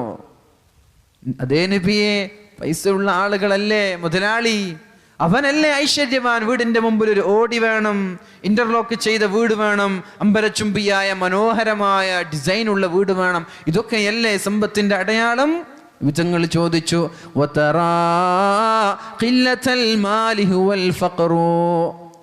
അബൂദർറേ, ഇന്റർലോക്ക് ചെയ്യാത്ത ചെറിയ കൂരയുള്ള വീടാണ്, സമ്പത്തില്ല, പാപമാണയാൾ, അതാണോ ഫഖർ എന്ന് നിങ്ങൾ കരുതുന്നുണ്ടോ? അതേ നബിയെ, സമ്പത്തില്ലാത്ത ആളുകളാണ് ദരിദ്രൻ, അവനാണ് ഗരീബ്, അവനാണ് സാമ്പത്തികമായി ശേഷിയില്ലാത്തവൻ. അപ്പോഴാണ് നബി തങ്ങൾ പറയുന്നത്, അബൂദർറേ, സമ്പത്തുള്ളവൻ ഐശ്വര്യവാനല്ല, പൈസയില്ലാത്തവൻ ദരിദ്രനുമല്ല. ഇന്നമൽ ഗിനാ ഗിനൽ ഖൽബ്. ആരുടെ ഹൃദയത്തിനാണോ സമാധാനമുള്ളത്, ആരുടെ ഹൃദയത്തിലാണോ സന്തോഷമുള്ളത്, ആരുടെ കുടുംബത്തിലാണോ ഐക്യമുള്ളത്, അവിടെയാണ് ഐശ്വര്യമുള്ളത്. അവനെ കുറിച്ചാണ് ധനികൻ എന്ന് പറയാൻ പറ്റുന്നത്. അല്ലാതെ വീടിന്റെ മുമ്പിലുള്ള വാഹനങ്ങളുടെ പെരുപ്പം കൊണ്ടല്ല, വീടിന്റെ വലിപ്പം കൊണ്ടല്ല, മക്കളുടെ ആ ഒരു ആധിക്യം കൊണ്ടല്ല സാമ്പത്തികമായി ഉന്നതി എന്ന് പറയാൻ പറ്റുന്നത്. ആരുടെ ഹൃദയത്തിലാണോ സമാധാനമുള്ളത്, ആർക്കാണോ സന്തോഷമുള്ളത്, അവനാണ് മുതലാളി. ആരുടെ ജീവിതത്തിലാണ് പ്രയാസമുള്ളത്, അവനാണ് ദരിദ്രൻ എന്ന് റസൂലുള്ളാഹി സ്വല്ലല്ലാഹു അലൈഹി വസല്ലം നമ്മോട് പഠിപ്പിക്കുന്നുണ്ട്. അതേപോലെ തന്നെ അബൂദറിനോട് പഠിപ്പിക്കുന്ന വളരെ മനോഹരമായ ഒരു ഹദീസ് ഉണ്ട്.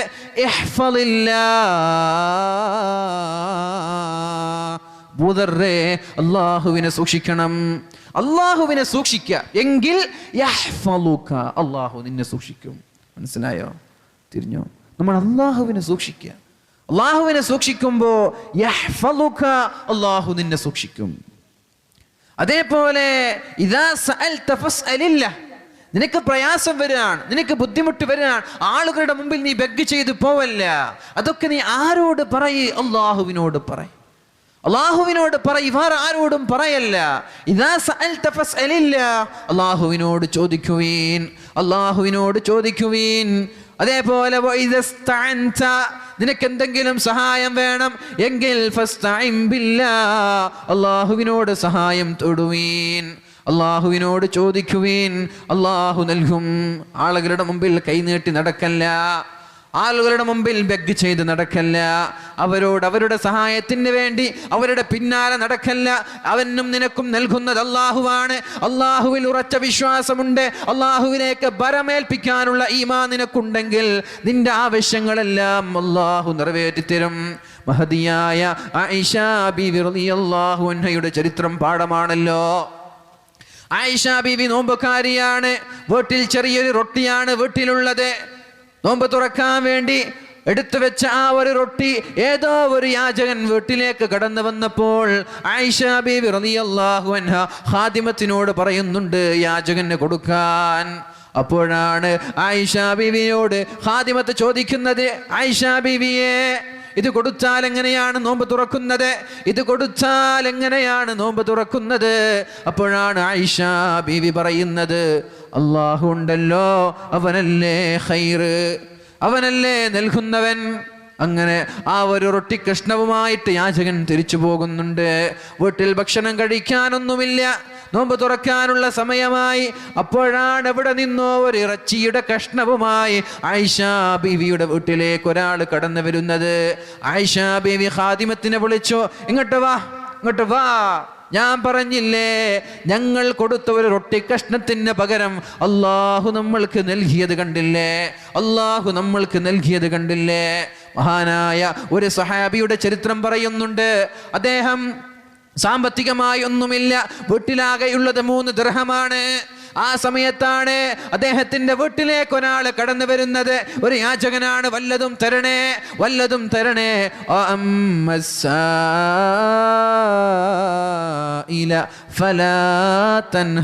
യാചകന്മാരെ ആട്ടിയോടിക്കല്ല, അവരെ നിങ്ങൾ വെറുപ്പിക്കല്ല. പക്ഷേ യാചന ചെയ്യുന്നത് ഇസ്ലാം പ്രോത്സാഹിപ്പിച്ചിട്ടേ ഇല്ല. അങ്ങനെ ആരും യാചിച്ചു പോവല്ല. സാമ്പത്തിക ശേഷിയുണ്ടോ, ആരോഗ്യമുണ്ടോ എങ്കിൽ ജോലി ചെയ്തുകൊണ്ട് അധ്വാനിച്ച് ജീവിക്കുവേൻ, അല്ലാതെ ആളുകളുടെ മുമ്പിൽ കൈനീട്ടി നടക്കല്ലേ. ഇസ്ലാം അതിനെ നിരുത്സാഹപ്പെടുത്തിയിട്ടുണ്ട്. ആരെങ്കിലും വീട്ടിലേക്ക് വന്നാൽ അവരെയും നിങ്ങൾ ആട്ടിയോടിക്കണ്ട, അവരെ മാന്യമായി ബഹുമാനിക്കുവീനെന്ന് പരിശുദ്ധമായ ഖുർആൻ പഠിപ്പിക്കുന്നുണ്ട്. ഉമാമ റളിയല്ലാഹു അൻഹുവിന്റെ വീട്ടിലേക്കാണ് വരുന്നത്. അദ്ദേഹവും നോമ്പുകാരനാണ്, നോമ്പ് തുറക്കാൻ കയ്യിലൊന്നുമില്ല. അങ്ങനെ ഇരിക്കുമ്പോൾ ഒരാൾ കടന്നു വന്നു. വീട്ടിലുണ്ടായിരുന്ന 3 ദിർഹമാണുള്ളത്. ഖാദിമത്തിനോട് പറഞ്ഞു, ആ ദിർഹം കൊടുത്തേക്ക്. ഖാദിമത്ത് ഒരു ജൂത സ്ത്രീയായിരുന്നു, മുസ്ലിമല്ല അവൾ. അവൾ പറഞ്ഞു, ആകെ 3 ദിർഹമേ ഇവിടെയുള്ളൂ. എന്താണ് നമ്മൾ ഇനി കഴിക്കുന്നത്? എന്താണ് നമ്മൾക്കിനി ഭക്ഷണത്തിനായി വാങ്ങാൻ വല്ല ദിർഹമുണ്ടോ? ഇല്ല, എല്ലാം നൽകുന്നത് അല്ലാഹു ആണ്. അങ്ങനെ ആ ഖാദിമത്തിന്റെ കയ്യിലൂടെ 3 ദിർഹം ആ ബഗ്ഗേഴ്സിന്, ആ ഒരു യാചകന് കൊടുത്തു വിടുകയാണ്. ഈ പെണ്ണ് വല്ലാതെ അത്ഭുതപ്പെട്ടു. യാ അല്ലാഹ്, ഇനി എങ്ങനെയാണ് ഭക്ഷിക്കുന്നത്?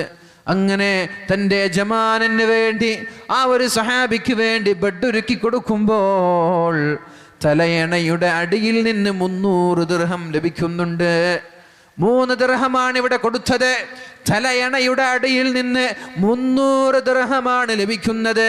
അപ്പോഴാണ് ഈ പെണ്ണ് ഉമാമ എന്ന് പറയുന്ന സ്വഹാബിയുടെ അടുത്ത് ചെന്നുകൊണ്ട് ചോദിക്കുന്നത്, അല്ല, ഞാൻ വിചാരിച്ചത് ഇവിടെ ഒന്നുമില്ലാതെ നിങ്ങൾ എല്ലാം പൊറുക്കി കൊടുത്തതാണെന്നാണ്. നിങ്ങൾ തലയണയുടെ അടിയിൽ 300 ദിർഹം വെച്ചിട്ടാണോ 3 ദിർഹം കൊടുത്തത്? 300 ദിർഹമോ? ഏത് 300? എപ്പോ? ആര് ചോദിക്കാൻ? പറഞ്ഞു, നിങ്ങളുടെ തലയണയുടെ അടിയിൽ നിന്ന് 300 ദിർഹം കിട്ടിയിട്ടുണ്ട്. യാ അല്ലാഹ്, എനിക്കറിയില്ല. 3 ദിർഹം, 1 ദിർഹമിന് 100 വെച്ച് അള്ളാഹു നൽകിയതായിരിക്കാം. ഇത് കണ്ടപ്പോ ആ ജൂത സ്ത്രീ അശ്ഹദു അല്ലാ ഇലാഹ ഇല്ലല്ലാഹ് വഅശ്ഹദു അന്ന മുഹമ്മദർ റസൂലുള്ളാഹ് എന്ന് പറഞ്ഞ് ഇസ്ലാമിലേക്ക് കടന്നു വന്നിട്ടുണ്ട്. എങ്ങനെയാണ് ഇതൊക്കെ കിട്ടുക? അള്ളാഹുവിലേക്ക് ബരമേൽപ്പിക്കുമ്പോ.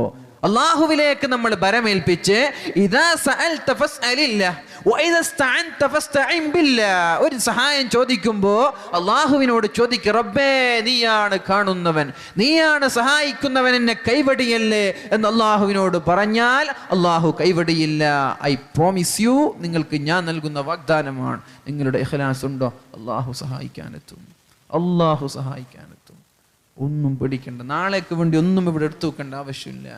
തവക്കുലാക്കി ഉള്ള സമ്പത്തിന്റെ ഒരു വിഹിതം പള്ളിയിലേക്കോ നന്മയിലേക്കോ സംഭാവന ചെയ്യുവീൻ. അപ്പോഴാണ് സമ്പത്തിൽ ബർക്കത്തുണ്ടാവുക. നമ്മൾക്കൊരു 50,000 സാലറി ലഭിക്കുന്നുണ്ട്, അതിൽ നിന്നൊരു 1000 രൂപ പാവപ്പെട്ടവന് വേണ്ടി നീക്കി വെക്കുവീൻ. അതിൽ നിന്നൊരു 2000 രൂപ പള്ളിക്ക് വേണ്ടിയോ മദ്രസയ്ക്ക് വേണ്ടിയോ ഹിഫ്ള് കോളേജിന് വേണ്ടിയോ യതീം ഖാനക്ക് വേണ്ടിയോ നമ്മൾ നീക്കി വെക്കുവീൻ. അപ്പോഴാണ് നമ്മുടെ വീട്ടിൽ ബർക്കത്തുണ്ടാകുന്നത്. അല്ല, പിശുക്കി വെച്ചാൽ ഒരു രോഗം വരും. നീ ഉണ്ടാക്കിയ സമ്പത്തൊക്കെ രോഗത്തിന് വേണ്ടി നീ ചെലവഴിക്കേണ്ടി വരും. നേരെ മറിച്ചാണോ, സദഖ ചെയ്യുന്നുണ്ടോ, സംഭാവന ചെയ്യുന്നുണ്ടോ, എങ്കിൽ ഈ രോഗമുണ്ടാവൂല. നിന്റെ ബർക്കത്തിൽ, നിന്റെ ജീവിതത്തിൽ അള്ളാഹു ബർക്കത്ത് ചെയ്യുകയും ചെയ്യും. അതുകൊണ്ട് മുഅ്മിനീങ്ങളെ, നമ്മളാൽ കഴിയുന്ന നല്ലൊരു തുക ഇവിടെ ആവശ്യപ്പെട്ടിട്ടുണ്ട്, നിങ്ങൾ കൊടുക്കുവിൻ. അള്ളാഹു സ്വീകരിക്കട്ടെ, അള്ളാഹു സ്വീകരിക്കട്ടെ. എന്നിട്ട് വഅലം, നിങ്ങൾ അറിയണേ, അന്നൽ ഉമ്മത, എല്ലാ സമൂഹവും ഇവിടെ ഒരുമിച്ച് കൂടി, അലാ അയ്യൻഫഉക ബിശൈഇൻ, നിനക്കൊരു 100 ദിർഹം നൽകാൻ നാട്ടുകാരെല്ലാം ഒരുമിച്ച് കൂടി നിനക്കൊരു വീട് കെട്ടിച്ചു തരാൻ തീരുമാനിച്ചു. അങ്ങനെ കരുത, വീടില്ലാത്ത ആളാണ് നിങ്ങളെങ്കിൽ, നാട്ടുകാരായ ആളുകളൊക്കെ ഒരുമിച്ച് കൂടി നിങ്ങൾക്കൊരു വീട് നിർമ്മിക്കാൻ തീരുമാനിച്ചു. ലം യൻഫഉക ഇല്ലാ ബിശൈഇൻ ഖദ് കതബഹുല്ലാഹ്, അള്ളാഹു തീരുമാനിച്ചിട്ടുണ്ടെങ്കിൽ മാത്രമേ അത് നടക്കുകയുള്ളൂ. നാട്ടുകാരല്ല, മുഖ്യമന്ത്രിയല്ല, പ്രധാനമന്ത്രി തന്നെ തീരുമാനിച്ചാലും, യുഎൻഒ തീരുമാനിച്ചാലും, ലോകത്താര് തീരുമാനിച്ചാലും നിനക്കൊരു വീട് വേണമെന്ന് അള്ളാഹു തീരുമാനിക്കാതെ നിനക്കൊരു വീട് കിട്ടൂല എന്ന് റസൂലുള്ളാഹി സ്വല്ലല്ലാഹു അലൈഹി വസല്ലം. ആ ഒരു വിശ്വാസം നമ്മൾക്കുണ്ടോ? ഉണ്ടെങ്കിൽ അത് മതി. അതേപോലെ നിങ്ങളെ ബുദ്ധിമുട്ടിക്കാനോ, നിങ്ങളുടെ വീട് തകർക്കാനോ, നിങ്ങളെ ആക്രമിക്കാനോ, നിങ്ങളെ ഇല്ലായ്മ ചെയ്യാനോ ആളുകൾ എല്ലാവരും ഒരുമിച്ച് കൂടി നിങ്ങളുടെ ബിസിനസ് തകർക്കാൻ വേണ്ടി, നിങ്ങളുടെ വാഹനം തകർക്കാൻ വേണ്ടി, നിങ്ങളെ നാട്ടിൽ നിന്ന് ഓടിക്കാൻ വേണ്ടി നാട്ടുകാരായ ആളുകളൊക്കെ പദ്ധതിയിട്ടതിന് പോലീസുകാരുടെ സഹായം, അതിന് പട്ടാളക്കാരുടെ സഹായമൊക്കെ ഉണ്ട്. പക്ഷേ അള്ളാഹു അത് കണക്കാക്കിയിട്ടില്ലെങ്കിൽ ഒരു ശക്തിക്കും ഒരു കുഞ്ഞുമോനും അത് ചെയ്യാൻ പറ്റൂല എന്ന് റസൂലുള്ളാഹി സ്വല്ലല്ലാഹു അലൈഹി വസല്ലം നമ്മോട് പഠിപ്പിക്കുന്നുണ്ട്. അള്ളാഹു നമ്മുടെ ജീവിതത്തിൽ ബറക്കത്ത് ചെയ്യുമാറാവട്ടെ.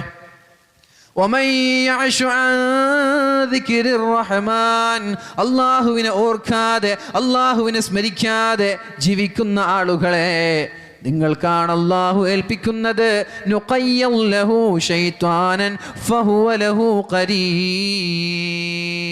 അള്ളാഹുവിനെ ഓർക്കാത്ത ആളുകൾക്ക് അള്ളാഹു പിശാചിനെ ഏൽപ്പിക്കുമെന്നാണ്. ഇബ്ലീസിന് ഒരുപാട് മക്കളുണ്ട്. ഓരോ മക്കളെയും നാട്ടിൽ ഫിത്നയുണ്ടാക്കാൻ വേണ്ടി, കുഴപ്പമുണ്ടാക്കാൻ വേണ്ടി പറഞ്ഞേക്കാൻ. രാത്രി വീട്ടിലേക്ക് ഓരോ മക്കൾ കടന്നു വരും. ഒന്നാമത്തെ മകനോട് ചോദിക്കും, നീ എന്താണ് ചെയ്തത്?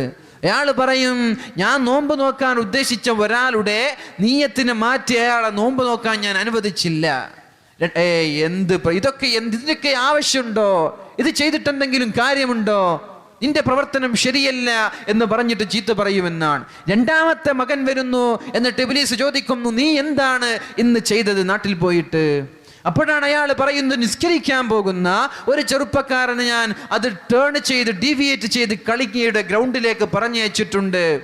എന്ത് പ്രവർത്തനം! ഇതൊക്കെ തൗബ ചെയ്താൽ അള്ളാഹു പുറത്തു കൊടുക്കുന്ന കാര്യമല്ലേ? മൂന്നാമത്തെ ആളോട് ചോദിച്ചു, നീ എന്താണ് ചെയ്തത്? സ്വതക്ക് കൊടുക്കാൻ വേണ്ടി സദസ്സിൽ ഉസ്താദ് ഇങ്ങനെ പറയുമ്പോൾ പോക്കറ്റിലേക്ക് കൈയിടാണ്. 1000 രൂപ കൊടുക്കണം, 1 സ്ക്വയർ ഫീറ്റ് ഞാൻ ഏറ്റെടുക്കണമെന്ന ഉദ്ദേശത്തോടു കൂടെ അദ്ദേഹം പോക്കറ്റിലേക്ക് കൈയിടുമ്പോഴാണ് ഞാൻ വന്നിട്ട് അയാളോട് പറഞ്ഞത്, കൊടുക്കല്ലേ കൊടുക്കല്ലേ, നാളെ കുട്ടിയുടെ ഫീസ് കെട്ടാണ്ട് എനിക്ക് കെട്ടാൻ പറ്റൂല. കുട്ടിയുടെ ഫീസ് കെട്ടേണ്ട സമയം നാളെയാണത്, കെട്ടാൻ പറ്റൂല. വണ്ടിയുടെ ലോൺ അടക്കേണ്ട സമയമാണ്, നീ കൊടുക്കല്ലേ. അതേപോലെ എന്തൊക്കെയോ തോന്നിച്ചുകൊണ്ട് ആ കൊടുക്കാനുള്ള നിന്റെ ഉദ്ദേശത്തെ തടഞ്ഞു എന്ന് ഞാൻ പറയും. നിന്റെ ചെയ്തതും ശരിയായിട്ടില്ല, നീ ചെയ്തതും ശരിയായിട്ടില്ല. അപ്പോഴാണ് ഒരാൾ വരുന്നത്, ഇബ്ലീസിനോട് പറയാണ്, ഞാൻ നാട്ടിൽ ഭിന്നിപ്പുണ്ടാക്കി, അവരുടെ സമാധാനത്തിന്റെ കടക്ക് കത്തി വെച്ചിട്ടാണ് ഞാൻ വരുന്നത്. അവരിപ്പോൾ പരസ്പരം പോരടിച്ച് ആക്രമിച്ച് ഒരു യുദ്ധത്തിലേക്കുള്ള തയ്യാറെടുപ്പിലാണ് എന്ന് പറയുമ്പോൾ ഇബ്ലീസ് കൺഗ്രാജുലേഷൻ, നല്ല കുട്ടിയാണെന്നൊക്കെ പറഞ്ഞ് സാബാശൊക്കെ അടിച്ചിട്ട് സ്വീകരിക്കുന്ന. അപ്പൊ നമ്മളെ ഭിന്നിപ്പിക്കാൻ, മനസ്സിന്റെ സമാധാനം നഷ്ടപ്പെടുത്തി, എന്തിനേറെ ഒരു ഭാര്യയെയും ഒരു ഭർത്താവിനെയും വരെ ഭിന്നിപ്പിക്കാൻ വേണ്ടി എത്രയോ പിശാചുക്കളെ ഇബ്ലീസ് നിയമിക്കുന്നുണ്ടെന്ന. ഇതൊക്കെ തരണം ചെയ്തിട്ടാ നമ്മളുടെ കുടുംബ ജീവിതം നമ്മൾ മുന്നോട്ട് കൊണ്ടുപോകേണ്ടത്.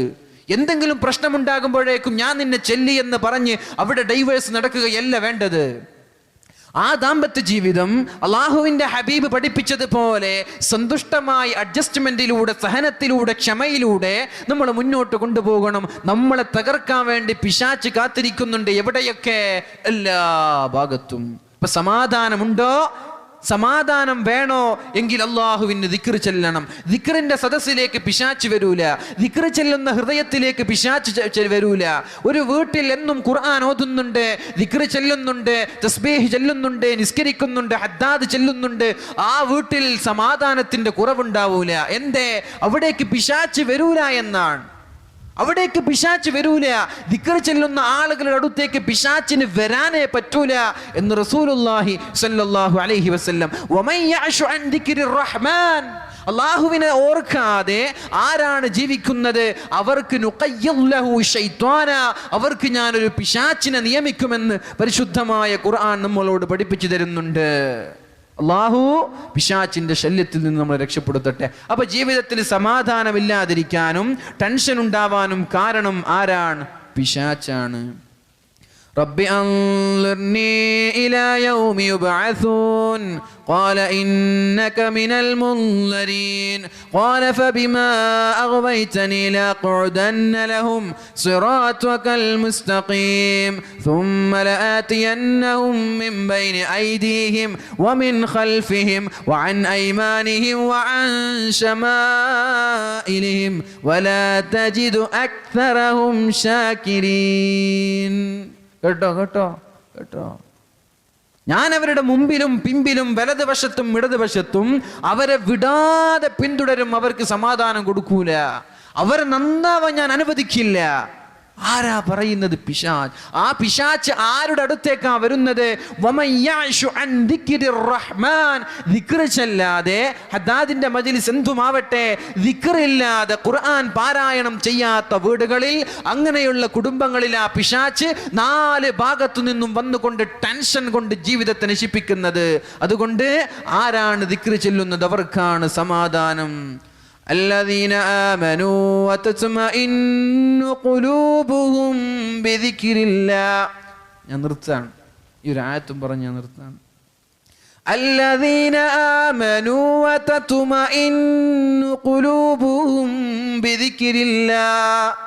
അല്ലാഹുവിൽ വിശ്വസിക്കുന്നവർ, الذين آمنوا, അല്ലാഹുവിൽ വിശ്വസിക്കുന്ന ആളുകൾ, وتطمئن قلوبهم بذكر الله, ആരാണോ അള്ളാഹുവിനെ ഓർക്കുന്നത് അവർക്കാണ് ഞാൻ സമാധാനം നൽകുന്നത്. തസല്ലി ദിൽ കോ മിൽതി ഹേ ഖുദാ കോ യാദ് കർനെ സേ വതത്മഇന്നു ഖുലൂബുഹും ബിദിക്രില്ലാ. അള്ളാഹുവിനെ ഓർക്കുമ്പോഴാണ് മനസ്സിന് സമാധാനം ലഭിക്കുന്നത്. സമാധാനം എവിടെ? സൈക്കാട്രിസ്റ്റിൻ്റെ അടുത്ത് പോയിട്ടെന്ത് കാര്യം? ജ്യോത്സ്യന്മാരുടെ അടുത്ത് പോയിട്ടെന്ത് കാര്യം? പാതിരിമാരുടെ പുരോഹിതന്മാരുടെ അടുത്ത് പോയിട്ടെന്ത് കാര്യം? കാര്യമില്ല. എവിടെ സമാധാനം? തത്മഇന്നു ഖുലൂബുഹും ബിദിക്രില്ലാ. അള്ളാഹുവിനെ ഓർക്കുമ്പോഴാ അള്ളാഹു സമാധാനം നൽകുന്നത്. അതുകൊണ്ട് അള്ളാഹുവിലേക്ക് മടങ്ങണം, ഖുർആനിലേക്ക് മടങ്ങണം, ഖുർആനിലേക്ക് മടങ്ങണം, ഹദീസിലേക്ക് മടങ്ങണം. ദിക്ർ ചെല്ലുന്ന നാവായി നമ്മുടെ നാവ് മാറണം. ഖുർആൻ പാരായണം ചെയ്യുന്ന വീടായി നമ്മുടെ വീട് മാറണം. രാവിലെ ഒരാൾ യാസീൻ ഓതിയാൽ വൈകുന്നേരം വരെ അയാൾക്ക് സന്തോഷമുണ്ടാകുമെന്ന് റസൂലുള്ളാഹ്. മഗ്രിബിന് ശേഷം ഒരാൾ യാസീൻ ഓതിയാൽ സുബഹി വരെ അയാൾക്ക് സന്തോഷമുണ്ടാകുമെന്ന് റസൂലുള്ളാഹ് സ്വല്ലല്ലാഹു അലൈഹി വസല്ലം. ഒരു ജോലിക്ക് പോകുമ്പോഴോ എന്തെങ്കിലും ഒരു കാര്യത്തിന് പോകുമ്പോഴോ യാസീൻ ഓതിയിട്ടാണ് അയാൾ പോകുന്നതെങ്കിൽ അയാളുടെ കാര്യത്തിൽ അല്ലാഹു എളുപ്പം നൽകുമെന്നും മഹാനായ റസൂലുള്ളാഹ് സ്വല്ലല്ലാഹു അലൈഹി വസല്ലം. എന്നിട്ട് പറഞ്ഞു, അലാ, നിങ്ങൾ അറിയണേ, നിങ്ങൾ അറിയണേ, നിങ്ങൾ അറിയണേ, ബിദിക്രില്ലാഹി തത്മഇന്നുൽ ഖുലൂബ്. അല്ലാഹു സമാധാനം നൽകുന്നത്, അല്ലാഹു ശാന്തി നൽകുന്നത്, അല്ലാഹു സന്തോഷം നൽകുന്നത്, അല്ലാഹു ഐക്യം നൽകുന്നത്, അല്ലാഹു റാഹത്ത് നൽകുന്നത് അലാ ബിദിക്രില്ലാഹ്. അല്ലാഹുവിനെ ഓർക്കുമ്പോഴാണ്, അല്ലാഹുവിന് വേണ്ടി ദിക്ർ ചൊല്ലുമ്പോഴാണ് തത്മഇന്നുൽ ഖുലൂബ്. ഒരു മനുഷ്യന്റെ മനസ്സിന് സമാധാനം ലഭിക്കുന്നത് എപ്പോഴാണ്?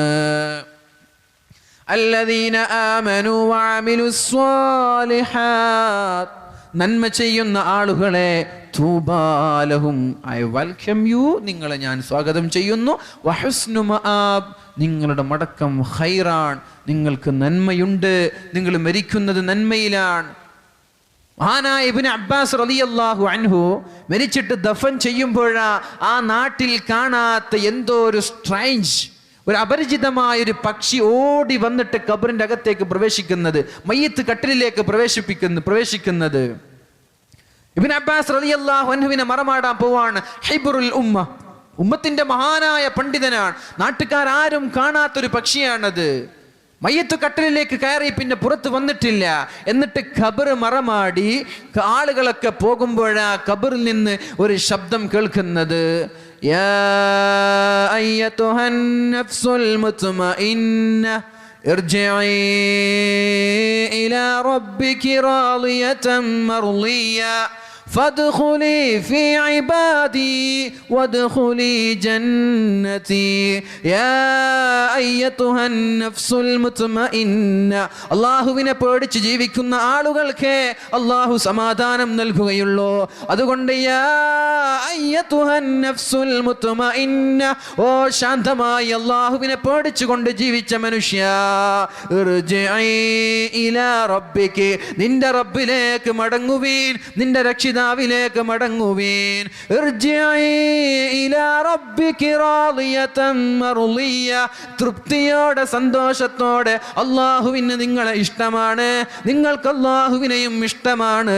ആ രീതിയിൽ നിങ്ങൾ അല്ലാഹുവിലേക്ക് മടങ്ങുക. ഫദ്ഖുലി ഫീ ഇബാദി, എൻ്റെ അടിമകളായ നൂറുകണക്കിന് ആയിരക്കണക്കിന് ആളുകൾ, എത്രയോ സ്വഹാബാക്കൾ അമ്പിയാക്കൾ അവിടെ കിടപ്പുണ്ട്. അവരുടെ കൂടെ നിങ്ങളും സ്വർഗത്തിലേക്ക് പോകുവീൻ. വദ്ഖുലി ജന്നതി, സ്വർഗത്തിലേക്ക് കടന്നു വരൂ, സ്വർഗത്തിലേക്ക് കടന്നു വരൂ, സ്വർഗത്തിലേക്ക് കടന്നു വരൂ എന്ന് വിളിക്കുന്ന ഒരു ശബ്ദം മഹാനായ ഇബ്നു അബ്ബാസ് റളിയല്ലാഹു അൻഹുവിന്റെ ഖബറിൽ നിന്നൊരു ശരീരി സ്വഹാബാക്കൾ കേൾക്കുന്നുണ്ട്. യൗമ ലാ യൻഫഉ മാലു വലാ ബനൂൻ. മക്കളെ ഉപകരിക്കാത്ത കാലമാണത്, സമ്പത്ത് ഉപകരിക്കാത്ത കാലമാണത്. ഇല്ലാ മൻ അത്തല്ലാഹ ബിഖൽബിൻ സലീം.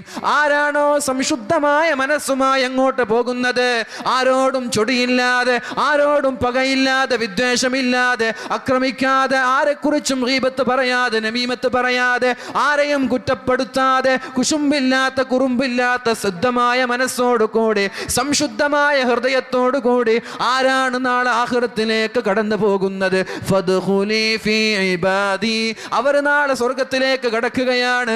വദ്ഖുലി ജന്നതി, അവർക്കാണ് അള്ളാഹു നാളെ സ്വർഗം നൽകുന്നത്. അതുകൊണ്ട് മുഅ്മിനീങ്ങളെ, ഇൻഷാ അള്ളാഹ് നമ്മൾ എന്ത് ചെയ്യുക? ആദ്യം നമ്മുടെ സ്വഭാവം നന്നാക്കുക. സ്വഭാവം നന്നാക്കുമ്പോൾ ആളുകളോടുള്ള ആ ഒരു ചുടിയും ദേഷ്യമൊക്കെ മാറും. ഞാൻ ആദ്യം സൂചിപ്പിച്ച ഒരു ഹദീസ് ഉണ്ട്, ഇന്ന ഫിൽ ജസദി ലമുൽഗ, ഇവിടെ ഒരു ഇറച്ചി കഷ്ണമുണ്ട്. ഇത് നമ്മൾ നന്നാക്കുമ്പോൾ ഒരു ടെൻഷനും ജീവിതത്തിൽ ഉണ്ടാവില്ല. ആരെക്കുറിച്ച് നമ്മൾക്ക് പകയോ വിദ്വേഷമോ ചൊടിയോ ഒന്നുമില്ല. എന്തേ? ഇത് സംശുദ്ധമാണ്. ഇത് സംശുദ്ധമാകുമ്പോൾ നമ്മൾ പോകുന്നത് സ്വർഗത്തിലേക്കാണ്. അള്ളാഹു നമ്മൾക്ക് സ്വർഗത്തിലേക്ക് കടന്നു പോകാനുള്ള തൗഫീക്ക് ചെയ്യട്ടെ. അള്ളാഹു നമ്മളെ മുത്തഖീങ്ങളിൽ പെടുത്തട്ടെ, സൽസ്വഭാവികളാക്കി മാറ്റുമാറാവട്ടെ. നമ്മളിൽ നിന്ന് മരിച്ചുപോയ ആളുകൾക്കൊക്കെ അള്ളാഹു പുറത്തു കൊടുക്കുമാറാവട്ടെ. അള്ളാഹു നമ്മുടെ പള്ളിക്ക് വേണ്ടി, ഉറൂസിൻ്റെ കമ്മിറ്റിക്ക് വേണ്ടിയൊക്കെ പ്രവർത്തിക്കുന്ന വോളണ്ടിയർമാർ, സെക്രട്ടറി, കമ്മിറ്റി ഭാരവാഹികൾ, തങ്ങന്മാരൊക്കെ ഒരുപാട് ആളുകളുണ്ട്. തങ്ങന്മാരെ കൊണ്ട് അനുഗ്രഹീതമായ നാടാണിത്. അള്ളാഹു അവർക്കൊക്കെ ദുനിയാവിലും ആഖിറത്തിലും ഉന്നതമായ വിജയം നൽകുമാറാവട്ടെ. അവരുടെ കീഴിൽ ജീവിക്കാൻ അള്ളാഹു നമ്മൾക്ക് തൗഫീക്ക് നൽകുമാറാവട്ടെ. ഇൻഷാ അള്ളാഹ് മഹാനായ സയ്യിദ്നാ അതാ തങ്ങൾ ഇവിടെ ദുആ ചെയ്യും. എന്തെങ്കിലും സ്ക്വയർ ഫീറ്റോ എന്തെങ്കിലും ഏറ്റെടുക്കാൻ ആളുകളുണ്ടെങ്കിൽ സംഘാടകർ, വോളണ്ടിയർമാർ വന്നാൽ അതൊന്ന് ഏറ്റെടുത്ത് പറയുക. അള്ളാഹു സ്വീകരിക്കട്ടെ. നല്ല ഉദ്ദേശത്തോടു കൂടി നമ്മൾ ചെയ്യുക അത്. കാരണം മരിച്ചുപോയ ഉമ്മയുടെ കബറിലേക്കോ ഉപ്പയുടെ കബറിലേക്കോ മക്കളില്ലാത്ത ആളുകൾ മക്കൾ ഉണ്ടാവാനോ, രോഗികളായ ആളുകൾ രോഗത്തിന് ശിഫാ നൽകാനോ, മക്കളില്ലാത്ത ആളുകൾ മക്കൾക്ക് വേണ്ടി, ഉള്ളവർ സ്വാലിഹാകാൻ വേണ്ടി ഇങ്ങനെയുള്ള എന്തെങ്കിലും സതുദ്ദേശം വെച്ചിട്ട് നമ്മൾ എന്ത് ചെയ്യുക? ഈ ഒരു ഉസ്താദ് തങ്ങൾ ദുആ ചെയ്യുമ്പോൾ അതിനു വേണ്ടി സംഭാവന ചെയ്യുക. അള്ളാഹു സ്വീകരിക്കട്ടെ. ഇത്തഖുന്നാറ വലൗ ബിശിഖ്ഖി തംറ, ഒരു കാരക്കയുടെ കഷ്ണം കൊണ്ടെങ്കിലും നാളെ നരകത്തിൽ നിന്ന് രക്ഷപ്പെടണേ എന്ന് റസൂലുള്ളാഹി സ്വല്ലല്ലാഹു അലൈഹി വസല്ലമ തങ്ങൾ പറഞ്ഞിട്ടുണ്ട്. അപ്പൊ എന്താണ് നമ്മളെ കൊണ്ട് കഴിയുന്നത് അത് നമ്മൾ കൊടുത്തിട്ട് നാളെ നരകത്തിൽ നിന്ന് രക്ഷപ്പെടാൻ വേണ്ടി പ്രത്യേകം ശ്രമിക്കുക. അള്ളാഹു തൗഫീക്ക് ചെയ്യട്ടെ. ഞാൻ നിർത്തുന്നു. ഊസിക്കും ബിദ്ദുആ. ജസാക്കുമുല്ലാഹു ഖൈറ. അസ്സലാമു അലൈക്കും.